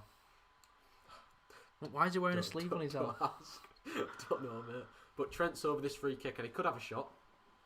What do you think's going to happen here? With a minute and a half left, of course. I mean, you'd think he's going for a shot. There's not many Liverpool boys. Well, it's Robbo who's whipped it into the back post for Fabinho. It's headed away by Pogba, who gave the foul away. It's come back in. Oh! And it was Salah looking for the hat-trick. And it's just a couple of yards wide. Henderson had it covered. And it was a good chance. It was But it came to him quite quickly. Yeah, he's done well to connect with it. It's nowhere near, is it? It's absolutely awful. It's the old camera trick again. And there's a minute left at Old Trafford. Man United need to just see this out now. Bruno Fernandes waving the men forward. Henderson's going to kick it downfield. Try to eat up as many seconds as he can. Me and Will, definitely two different ends of the spectrum right now. I'm hoping for this to stay the same. You're hoping for one more chance. I'm hoping for Liverpool. A Divock last minute. But Fernandes has come away with the ball, and Pogba now just needs to keep the ball, and he wins a throw-in. Eat more seconds up of the game. Wan-Bissaka's not going to be in any hurry to take this. Klopp there with some nice Jurgen skills. Klopp's going to try to make him take it quickly. But 30 seconds left at Old Trafford, and I think it's been a very mature performance from Man United today. It's one of them that he could have gone either way, but I mean, the deadlock was broken by a moment of class from Bruno Fernandes. Fair play. I mean, you can see the comments always said that Alisson should be doing better.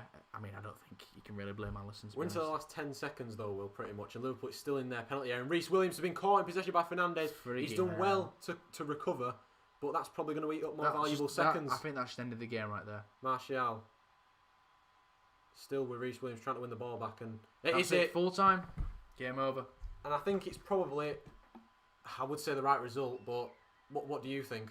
I mean, I thought a draw was a fair result, but it's been settled by one moment of magic. Exactly. Yeah, it's the deadlock's been broken by a moment of magic from Bruno Fernandes. Like I said, I'm just happy it wasn't like a stupid error that we were kicking ourselves about. With a free kick like that, it's unlucky. It's just a very, very good goal. But I think Liverpool played well enough to win the game. But Man United just took their chances more than Liverpool did. But yeah, thoroughly entertaining game. But what a game to watch. I think that it was a very, very entertaining game to watch. Two sides that went out to win the game. And we definitely saw that from the off, of course. We expected quite a tight affair. It was a tight affair, but not in terms of sitting back, and we didn't think there'd be very many goals. We got 5 goals, which I think we're a little bit spoilt with. Where were these goals in the league game? Exactly, yeah. Compared to the league game, it was like two completely different teams, really. Well, of course, we had the opening goal with Mohamed Salah, put through by, I think it was Curtis Jones or Firmino, I think it might have been. Straight through on goal, chipped it over the goalkeeper. Easy goal for Liverpool. Then almost instantly, 5 minutes later, Mason Greenwood, after a lovely ball from Rashford, put over the top. Milner missed the header and Greenwood slotted it past Alisson. Then straight after half-time, pretty much, from absolutely nowhere, Marcus Rashford was found in acres of space, slotted it past Alisson well. And then for 2-2, you could say that came out of absolutely nowhere, as well as a good ball in for, I think it was Robertson down left-hand side. Completely missed everyone. Milner left it for Salah, who just slapped it in. And then probably the moment of magic for the game, which is Bruno Fernandes' free kick after Fabinho's foul on Cavani. Yeah. A very, very clumsy foul, but like I said, it's a moment of magic from Bruno Fernandes. And I think a lot of the goals today came from sloppy play by both teams' defences. Like Reece Williams' sloppy play gave away the Rashford goal. I think obviously Cavani giving the ball away to, I think it was Milner, caused Liverpool's equaliser. But overall, moment of magic wins the game. I think that's fair enough. Liverpool, I thought we could have won the game with the chances we've had, but Man United won the game, and fair play to us. It was a thoroughly entertaining game. And let's see who we get in the next round now. We've got West Ham. Oh, it's already been decided, of course. Yeah, but before we talk about the next round, I'm going to ask for your man of the match for both teams. We'll go with your team. Who do you think was Liverpool's man of the match today? Well, it's hard to look past Salah because he scored both the goals, really. I mean, I think 2 very well taken goals as well. Popped up in the right areas. And unlucky to not have a hat-trick, I'll say. Yeah, very unlucky. I mean, we said in the 0-0 game that Luke Shaw had his number. He played really well against Salah. And Salah had a point to prove today. There were aspects of that, though. Luke Shaw did get back a Rashford. Yeah, Luke Shaw conceded 2 against Salah, but I don't think Luke Shaw had a bad game. No, I don't think either of the goals were necessarily Luke Shaw's fault. Yeah, exactly. I think the first one he got in behind well did Salah, and the second one was just his instincts, to get in front of the defender and take the quick shot. So I think Salah was Liverpool's best player just based off the 2 goals he scored. I think an honourable mention for Liverpool could be someone like Milner. Yeah, I think James Milner had a very good game. Thiago again, I think he had another good showing. Manny didn't do much when he came on as a sub, but I think for you, if the man of match, I have Rashford. Thought Pogba played really well. I mean, I think there was a lot of standout players, but I'd probably just give it to Rashford. It was a big game, and big games call for big players, and there's probably no bigger player at the moment for Man United than Bruno Fernandes, who came on and played very well. I'm going to go for Marcus Rashford as my man of the match for Man United. For Liverpool, I mean, look at that, 14 attempts each, both 6 on target. It's mental, isn't it? It's like we said, a very even game. Of course, you edge the possession, of course, and equal with 2 yellow cards each. For Liverpool, I think Thiago had a very good game, like you said. I think Milner had a good game. I think Fabinho, other than the 2 dodgy fouls, he had quite a dominant performance back there. Salah, of course, played really well. I think I'm going to give it to Curtis Jones, though. Yeah, I don't mind that. For a very, very mature performance for someone of his age, played very well. And now we've sorted that out, we'll move on. We'll talk about the next games for these 2 clubs, then we'll read the comments and we'll finish. So for you, it's Tottenham next. We had a little brief talk about that. After that performance, and after the sort of, you played a lot better in that game than you have in the past 4. Yeah, I'm a lot more confident. We managed to score a goal. I scored 2. I've forgotten what a goal looked like. But yeah, I'm happy we managed to score 2 goals. I mean, we lost the game, but I don't think we played particularly bad. No, it could have gone either way. Exactly, it could have gone either way without a doubt. But yeah, we need a win. It's we've played well today, but we have lost the game unfortunately, obviously. So I think we do need to beat Tottenham. I think we can beat them if we play like this. We can definitely beat them, but it's going to be a very interesting game because they're going to be motivated after we beat them 2-1 in the last minute at Anfield in what was a very, very tight game. But you've got Sheffield United. We've got Sheffield United, which is also a big. I mean, your first game against Sheffield United was a very interesting one, wasn't it? 3-2. Yeah. David McGoldrick got spaghetti legs, didn't it? Got double. Yeah. Yeah, I mean, it's a very big game, and it won't be an easy tie. I know Sheffield United are rooted bottom of the league with I think 8 points or something, but it won't be an easy tie at all. Yeah. I think it's going to be a difficult one, and it's probably a bigger game than this was today, to be honest. Because if you want to put a foot all down for the league, we need to win. Because Manchester City will probably beat whoever they've got quite convincingly or something. But yeah, thank you very much for joining me today. Let's read the comments. I will read the comments. Thank you for reminding me. We have got a couple. How did Cavani not score? We talked about. I'm glad we're going to win. Unless would rather this result in the league, but at least Liverpool are going out. Sloppy and grumpy defending. I'm guessing supposed to put clumsy defending. Cost us. I'm fuming. Hate losing to our rivals, but hopefully Salah now back in scoring form brings it to Tottenham game, which is a must-win for us. Which is pretty much what you said as well. Yeah, it's positive to take. I'm not gonna lie. I'm sad that we've lost. I'm furious that we've actually lost the game. But again, you can't complain because the moment they decided that was to class goal from Bruno Fernandes, and there is positive to take. Like Salah breaking his duck with 2 goals, 2 very good goals. It's positive to take. But all we can do is move on to the next game against Spurs and try and get back into this title race. Yeah, I'll just stick this on the screen where we end the stream just to talk about a few things. We have got the website launched now, of course, the Sports Corner, the sports-corner.com if you want to keep up to date with a few of the sporting stuff we've got on there. Of course, we had the FA Cup live watch-along today, and later on is the NFL Corner. Will, how excited are you just before we end today? Yeah, I'm absolutely buzzing. It's going to be the biggest game I've ever watched as an NFL fan. I've been watching it for about 5 years now, and this is the most excited I am for a game. I mean a game outside a Cowboys game, if that makes sense. Obviously, I'm excited to see my team play out of any other game, but in terms of being a neutral fan, this is going to be a fantastic game. Packers versus Bucks, Brady Rodgers, 2 Hall of Fame QBs going up against each other. But make sure you tune in. It's 5:08. Yeah, I'm about to ask you what time that is. That will be you and KL. Yeah. But thank you very much for joining me today, Will. Yeah, thanks for the Manchester United Liverpool watch along. Very good game, very even game. Very good game, better game than I thought we'd get. Absolutely. We didn't expect a lot of goals, but I think we've been a little bit spoilt with 5. I'm sure a lot of people feel the exact same way that we do. But thank you very much for joining me. Good luck in your next game against Tottenham. Yeah, good luck in Sheffield United. Thank you very much. David McGoldrick, no, don't have you on spaghetti legs. Yeah, thank you all for joining us. It's obviously been me and Will sat here, but without your comments and questions, we'd have probably been a little bit bored. Exactly, even though the game did have 5 goals, of course. Yeah. But yeah, make sure you tune into the NFL